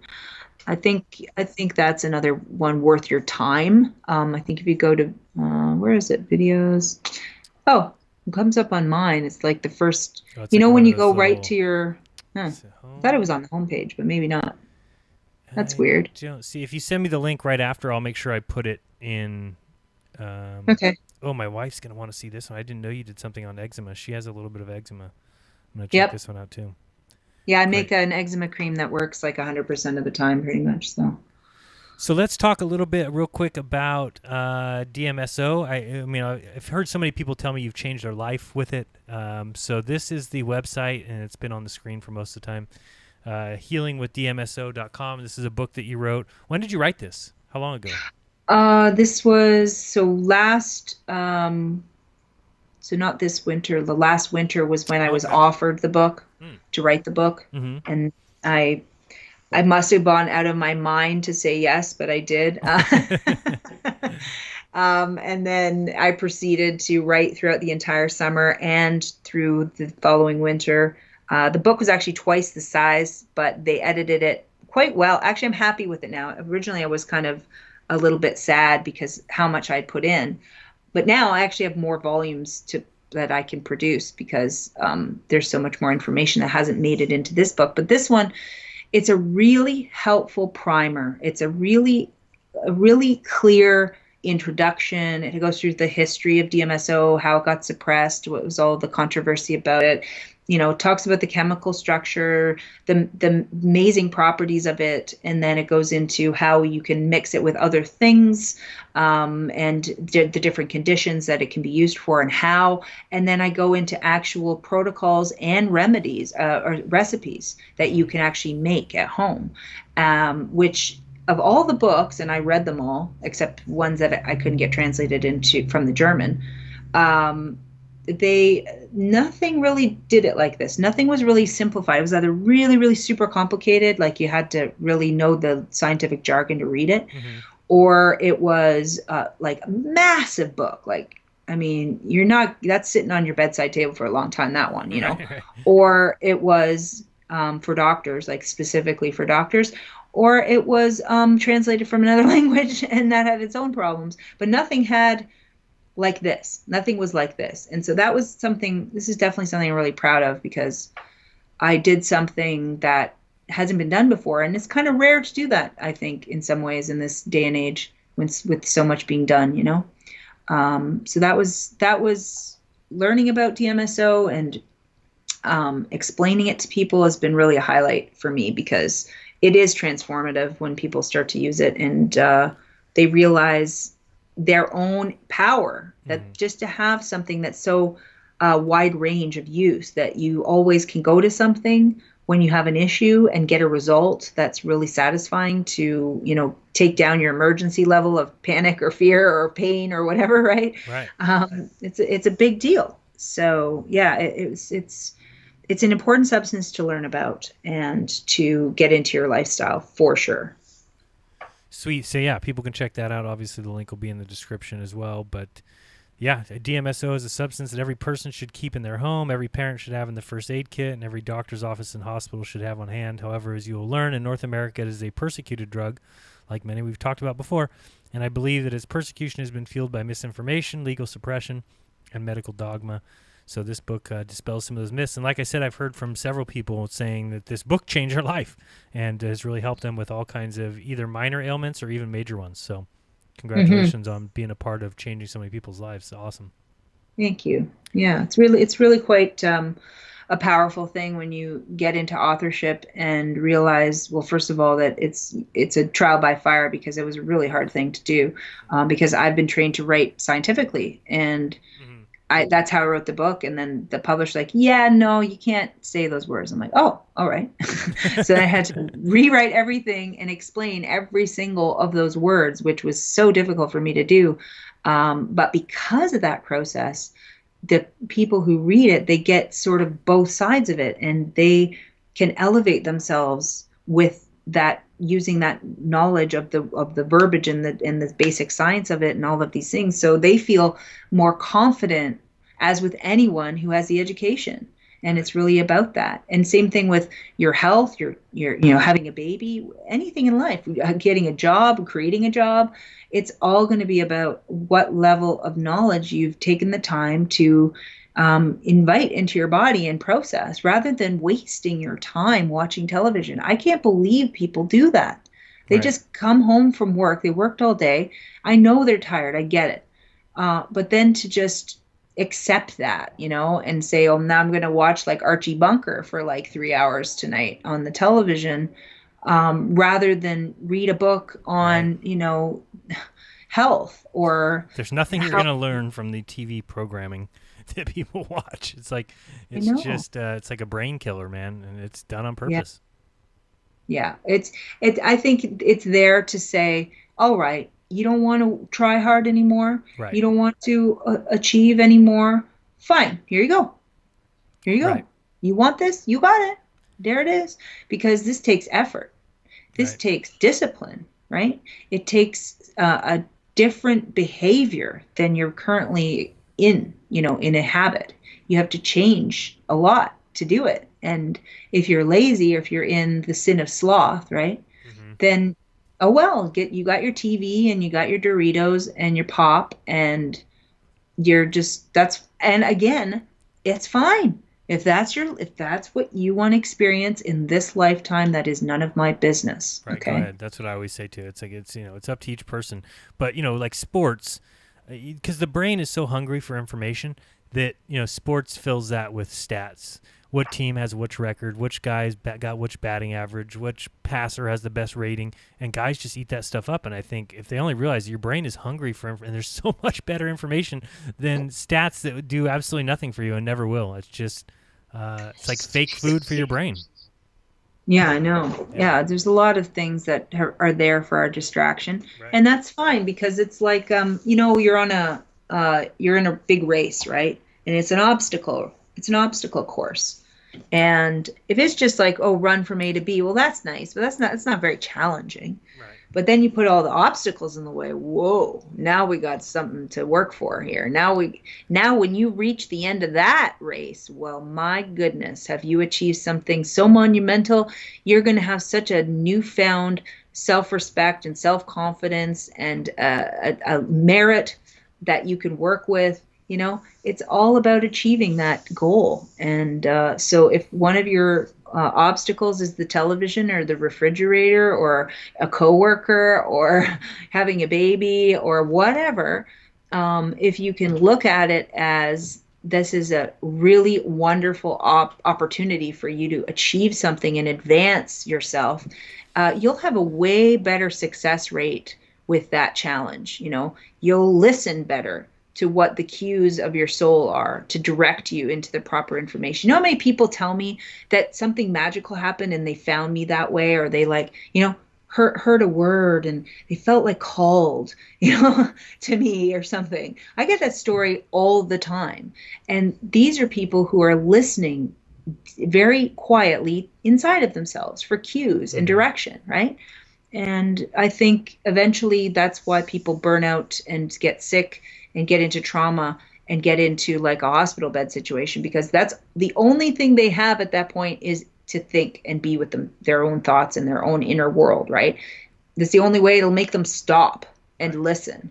So if you just stop and listen now, then you don't need to go there in order for you to stop and listen. That's all.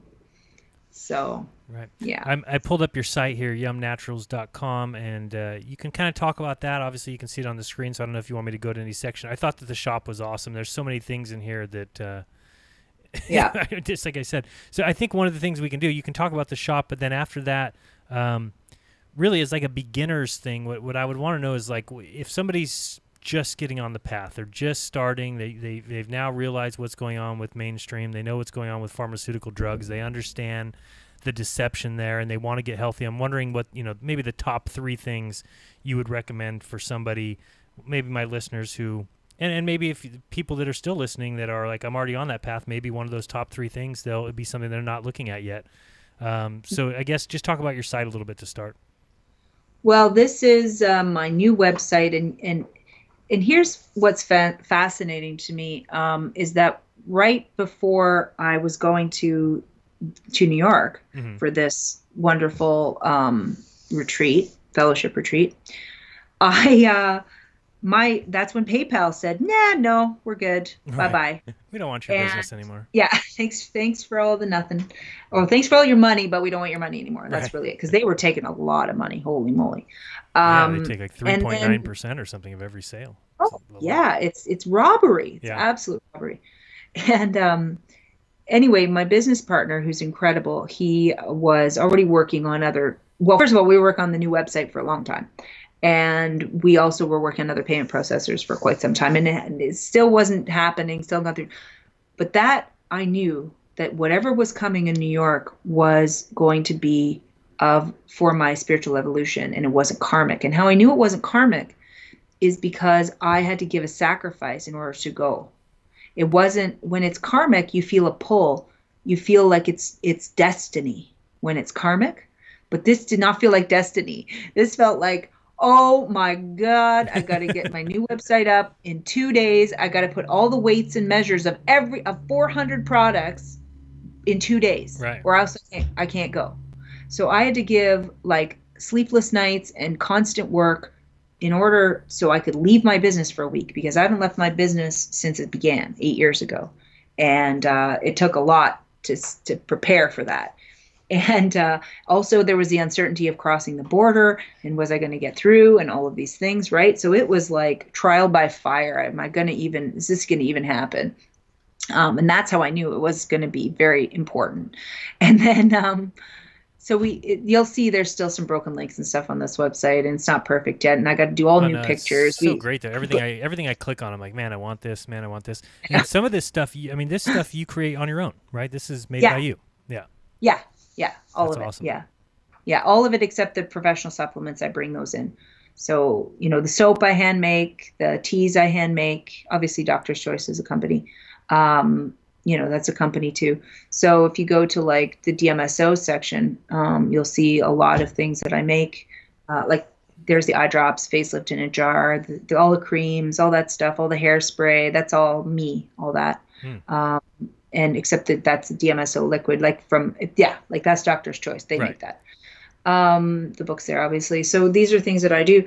And it's really because I'm a medicine woman. I've always been a medicine woman. So I just go and I find the plant and I listen to the spirit, and I do my research. I'm trained in it. So I have both sides. I have the spiritual sensitive side, and I have all the training and the science background to help with that. And that's what makes a good alchemist, is when you have all of these pieces of the puzzle put together, and also you're able to commune with nature, and you listen to its natural principles and you employ them. So all those teas that I make there, they're very powerful, and they're designed very specifically, because those herbs, I know those herbs intimately. A lot of them grow around me, and I wildcraft them myself. And a lot of the combinations have a synergy to them. So you're getting more than just the sum of its parts, right? I know a lot of people always have, when I was in school, we're trying to figure out, how do you do blends? How do you make synergy from mixing different herbs together and so forth? Well, there's a fine art to that. It's like cooking, you have to know how to put things together that's going to elevate those things that you've put together, so that they're layered. And it's the same with the herbs. You have to layer the knowledge and the volume of different herbs that go together. And it's a very, very intuitive process. And I get all kinds of feedback, which I love. I love when people tell me, oh my gosh, I took this tea and it was the only thing that saved me. I think make it all worth it for sure. Yeah. And I think one guy, I had a consult yesterday, and he has inflamed colon to the point where he has ulcerative colitis. And I think I can't remember which one it was now. I think it was one of my colon blends. I think it was that. And he's been using that. He says it's saved him. Like, It was all these things he was trying, nothing was working, and then he decided to get the tea, and he just used the tea, and he's like, that stopped like the inflammation almost immediately. So this is the stuff that works. These are the things you want to spend time knowing about, learning about boob and belly. I know it's so delicate. Searching that for my wife already. You can tell who I'm shopping for. Yeah, I know. That prevents stretch marks. Right. So you definitely want to get that going on. The can cleared one is for candida problems. Oh, okay. Yeah, the neem safe natural lubricant, by the way, is actually a spermicide. Oh, okay. It works really well. It's a really good spermicide. I can't say that. I'm not allowed to because only pharmaceutical drugs can say what they can, what they do, what they heal, what they take care of. You're not allowed to say that. How dare you? No. Yeah. It has to be all kind of encoded, right? Right. Everything has to be secret code. Yeah, of course. Yeah. So there's a lot there. I love making soap. I just recently. Yeah, it's like awesome. An alchemist's dream to turn oil into soap. I mean, it's just the best thing ever. Right. Just to take a soap and add a salt and make it into take an oil, take a salt and make it into a soap. It's just the best. So, I love doing it. I keep inventing more and more of them. I need to kind of sell the soap so I can make more. Right. Yeah, absolutely. It's just things awesome. that you love. So, people need to do that more. They need to do what they love. They need to find what they love and just do it. And then the money comes, the lifestyle comes, it goes around it, it builds around it. Absolutely. You don't need to work for a 9-to-5 job that's, bleeding you dry. If you are working a 9-to-5 job, it should be for someone who is an entrepreneur who really needs you. Right. Who needs trustworthy staff to help them with their huge dreams, and you can be part of that dream, even if you don't want to do your own thing. Oh, it's so much better. I mean, I was making $90,000 before as a drugstore manager, and I was absolutely miserable. And now I'm making $30,000 a year, but I'm 10 times more happy because I'm doing what I love, and I'm having a good time, and I'm learning as I grow, and doing it with a bunch of people that are great friends and people in this community. It's worth 10 times its weight in gold. So completely else. You're gonna want that Naked Nurture there. That's a diaper cream. Okay. Oh, this one here. Yeah, I showed my wife that one, and then she saw this and wanted this too. Yeah, those are very helpful. When the teething comes, you want that, and you want the amber teething necklace on that baby about 3 months. Then they don't get the drool. You won't even get a drooly baby if you get that amber necklace on them at 3 months. They won't even set up. So yeah, those are super new. I started my business based on the amber, actually. That was because I needed it. I had a baby, and then I had her father abandon us when she was a month old. So you kind of got pushed into it. Said, all right, figure it out now. Figure it out. There you go. Sink or swim. I was like, okay. What are you saying? What do you want me to do, God? Just show me. And it was out of a need to get, her to stop drooling, because she started putting everything in her mouth. She started drooling, and I looked up that's a good tea. It's in different packages now than that, but it's good. And I found this. I'm like, what do you mean they wear amber on their skin and their teething is better? That doesn't make any sense. I was like, nah, what? I don't believe it. And so I just, it's weird when you hear it, right? And then so I bought it. I'm like, well, I got to try it. I got to see if it's true. I mean, the same thing with flat Earth. Well, you're not going to tell me there's flat. I got to prove it to myself. Right. Okay. I'm going to do my own research, and I'm going to figure it out. And that's the same thing I did with the amber. So I bought her one, and it was literally 10 minutes. I watched this girl I was studying her because I was testing this thing. I put it on her. She was playing nicely. She was still, at the beginning, she was drooling, fists to go in the mouth, everything putting in the mouth. She was a bit fussy. She'd yell every now and again, frustrated. And after 10 minutes, drool stopped putting things in her mouth. She was totally pleasant. She had a really good poop. That was exciting. It was just like, oh, wow. Okay. Then I took it off, and the demon child emerged again. And I was like, put that thing back on. Put it back on. And never take it off again. Well, good. I'll definitely get that. My wife is already looking at that. And for people who don't realize, too, this is not just an online store. If you remember the beginning of this video, maybe if you go back when we had Amanda's camera on, she was actually sitting in her store. So it's also a storefront, a brick and mortar, if you want to call it that. Yeah, because I bought a house actually that had a grandfather clause of a commercial frontage. Oh, So I have a nice. parking lot, and I'm allowed to have a store in my house, and which is really been luxurious for us because I bet. I couldn't imagine starting a business with the amount of overhead you need to for rent, right? It's the Right. rent that kills a new business the Right. most. So I didn't have that issue because I just had my regular mortgage to deal with. And yeah, we were struggling for sure at the beginning, but it was doable. And I just kept working my little tail off until I got to a place where we're not eating from a food bank, we're paying our bills, everything's getting stable, and then I started to branch out and make even more things, which was fun, really. It was fun to do it. So. Well, I'm absolutely in love with the natural way of doing things. It's something that, obviously you fall for all the traps of the indoctrination and everything, and you lose sight with that. And so the last 5 years, really getting in touch again with that, it's made me a better person, so much happier, and I'm so much more ready to bring a baby into this world than I would have been, 5 years ago, where I would have been, buying Gerber baby food, and Oh yeah. that would have been when I was. If you believe me, I would have been that person. Yeah. Ready to do a circumcision, ready to pump my child full of, 65 immunizations at the age of, 3-4 months. I mean, that just would have been me. So I'm so happy to have woken up to all this stuff. And so I guess before we go, we're getting a little bit close to 2 hours. Oh yeah. I want to I go know. to the top 3 things that you would do. So if some of my listeners who may not be, into the health thing yet, what do you recommend that people should start with?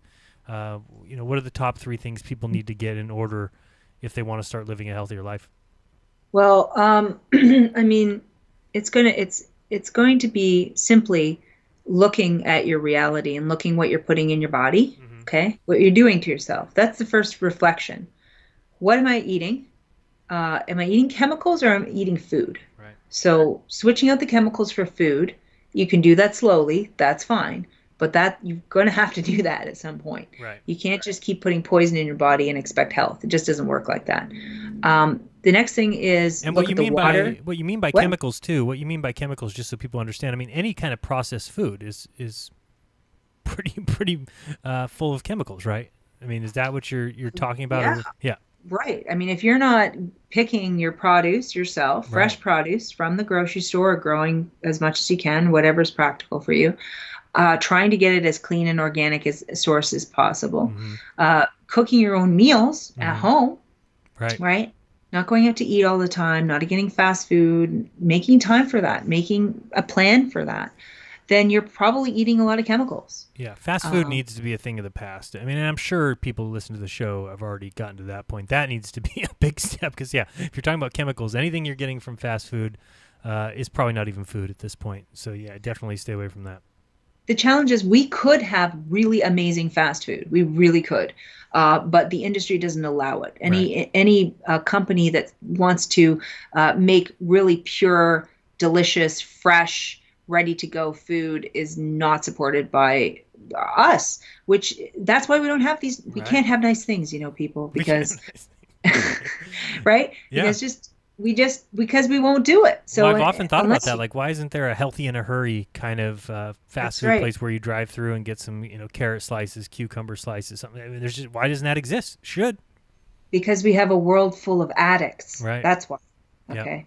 So once we transform the addicts, then that will be popular. That will be a thing. That Right. will be everywhere. I will gladly shut down the Dairy Queen and transmogrify it into a lovely, health by salad or something, whatever you want to call it. So, it's coming. Right. All right. It's just So number we have one, to definitely want it. true. Get away from the chemicals, replace it with real food, get in contact with your farmer's market or your local farmers. That's a big thing that we did was find, went to the farmer's market. This is last year. Of course, this year they've closed it. So luckily we went last year and I found a local farmer that I love, and they use all sustainable practices and they don't use any machinery. And, even everything that they grow is right there. You can come out to their farm and see it growing. They don't use any pesticides, any chemicals, any machinery.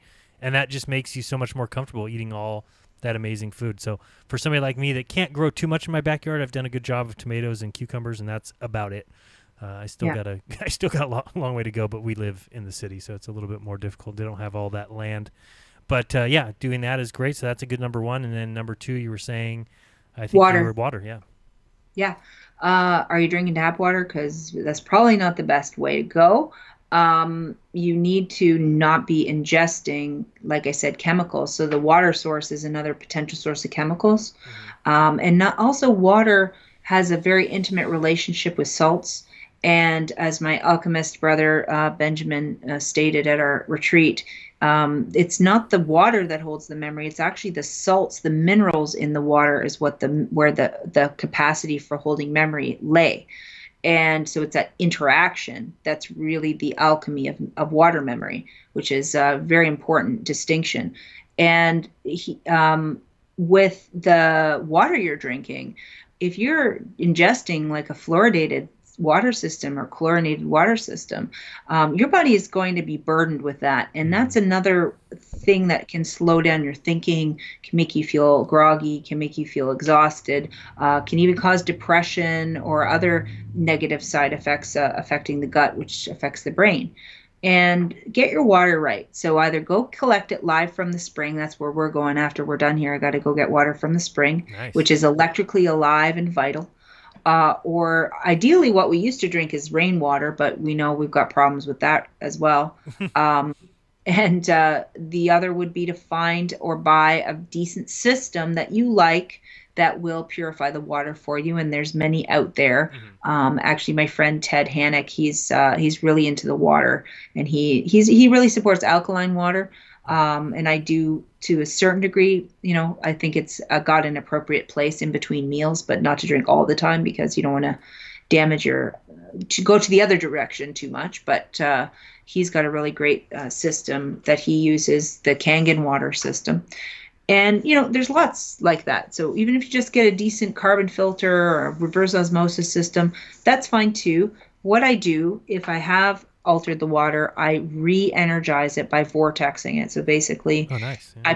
I pour it into my glass, and before I drink it, I just take a skewer that I have and I just whip it around very quickly with my hand into getting a vortex. And then I bless the water and thank the water for its bounty, and then I drink it. So if you just do a little bit of a step like that and get in a good habit, you're already elevating what you're doing in such a monumental way. You're going to start to get a real good build on that. And that's going to help you get wanting to do some of these things, because it's really the motivational factor that's a problem for people, right? It's like they're too tired, they're too lazy feeling, they don't want to do it, they'd rather just not do it, and then they get in a vicious cycle. But if you get in the other vicious cycle, but it's like a delicious cycle where you want to do more and you want to do these things, then it becomes not so overwhelming when you're changing your lifestyle over. And the third thing that I'm going to say here, okay, is you got to move your body. You just have to. Gotcha. You can't just sit around all day. I'm Right. sorry. You got to exercise, okay? Like, you must. Right. These are the three big: your food, your water, and your oxygen, and you're like moving your muscles and pumping your muscles. It's like huge. Okay? So whatever it is, find it. Whatever it is you like, do it. It doesn't matter. You don't have to go to the gym if you don't want to. I do an intermittent style of workout. I just, if I have time, I go and I do some workout for like 5 minutes, and then I go about my next task, and then I'll come back and I'll do another 5-minute burst, whatever muscle group I'm working on, right? Just figure it out. And it's not just, I go for a walk occasionally. No, you got to get your heart rate up and you got to sweat. Okay. Right. So something that makes you sweat. Hey, if it's a hot night in the bed with your honey and you're sweating it up and you're doing gymnastics, go for it. If it's putting on music and, dancing around with your kids until you're all sweaty, go for it. It doesn't have to be prescribed. Okay. And then I know that I can feel David breathing down my neck ethereally right now. And I know he'd say, tell them about raising the bed. Tell them about raising the bed. Yeah. Incline bed therapy. It's a great thing. Yeah. Yeah. I just did it. He told me about it at the retreat, and my dad was just here. And so we raised it up So I'll be testing that because I always test everything that people tell me that's good. So I'll get back to you on my experiences of that. Yeah, it's one of those things too. It's free. I mean, well, it might cost you $1 if you need to buy, or maybe $2 if you need to buy some some blocks or some wood to put underneath your bed. But anybody out there that snores, you have to try it, because I snored, didn't think it was a big deal. My wife's wore earplugs when she needed to. She said it wasn't that big of a deal. But the second that we use the inclined bed, you just need to incline it about 5 degrees.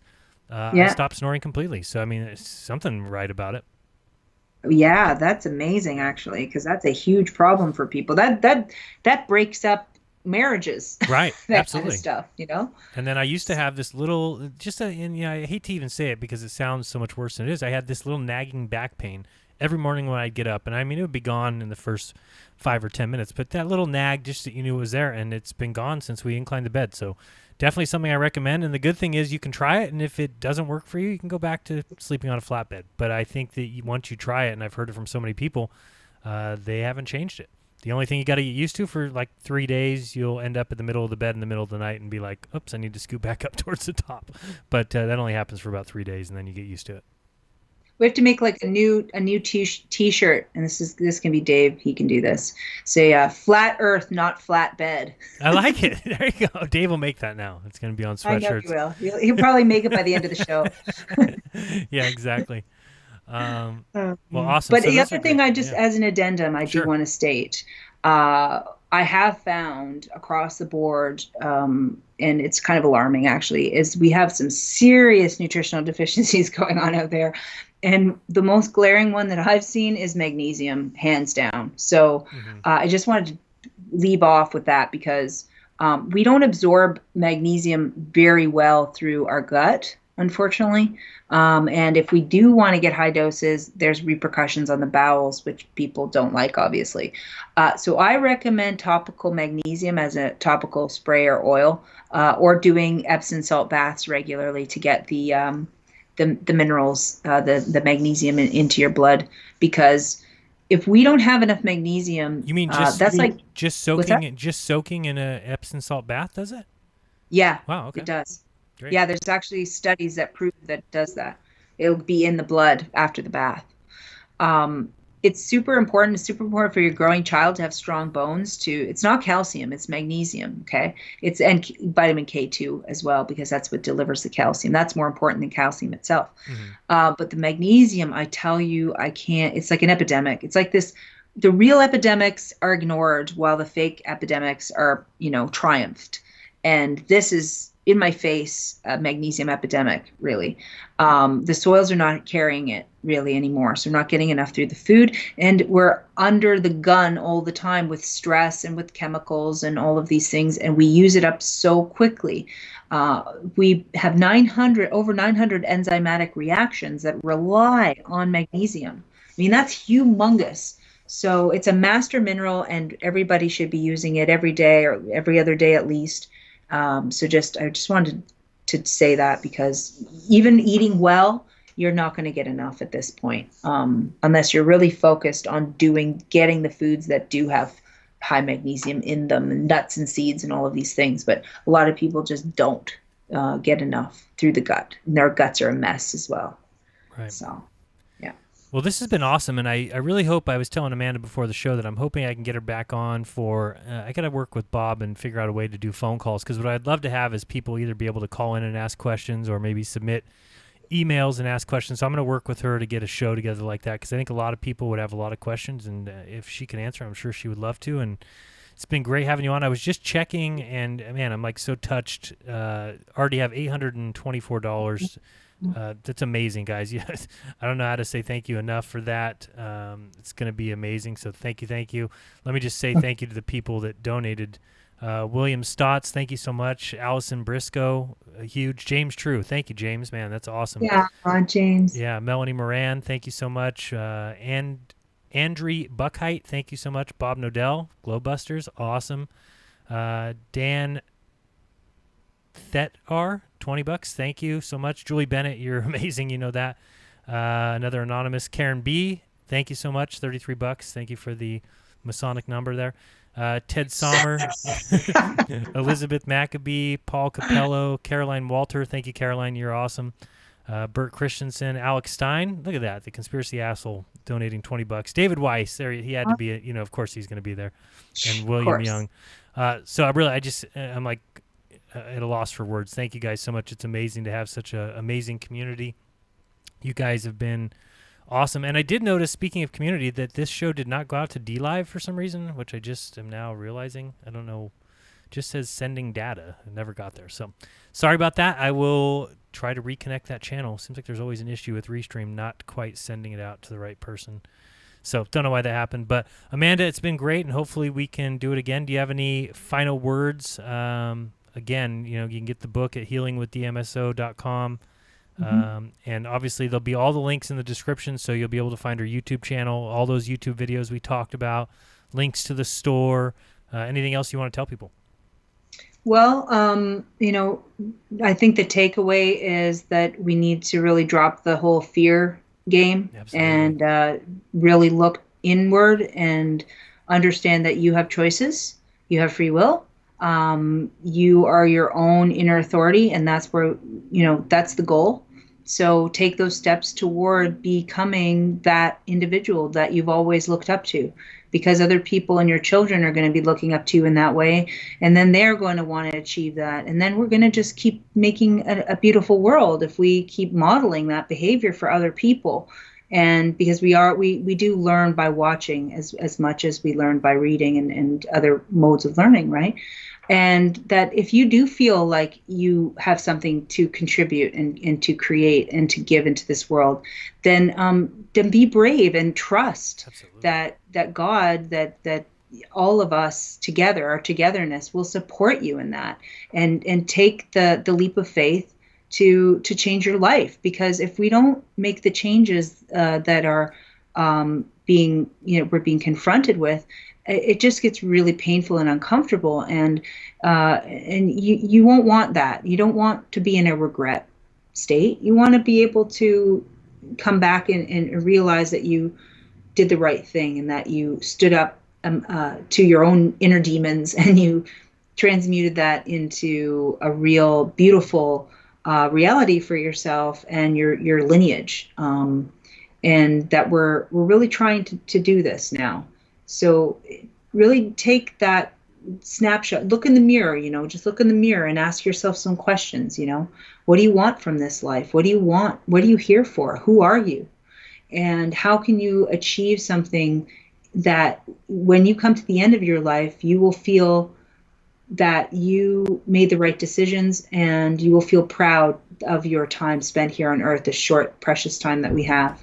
So just be brave and know that people will come to your side when you least expect it, and you're not alone. So, and thank you very much for having me, Jaron. Yeah, anytime. Like I said, I appreciate you so much, and your natural health mindset, your spiritual realizations, and understanding that reality is not at all the materialism that we've been taught, been force-fed, really. And, I agree totally with what you say about fear. I mean, it's something that they've taught us to be afraid. The contagion's going to get you. Your neighbor's going to get you. Anybody standing within 6 feet is going to get you now.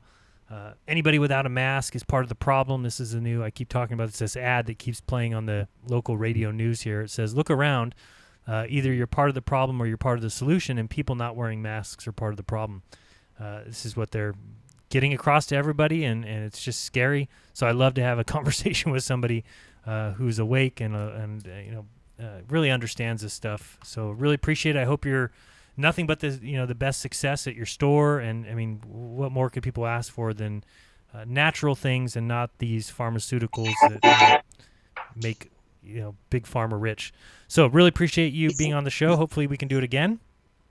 And that would be great. I would love that. Great. All the links are in the description. Again, you can also catch Amanda. She's been showing up on Globebusters every once in a while. I know we're on a break now, but she'll probably be back.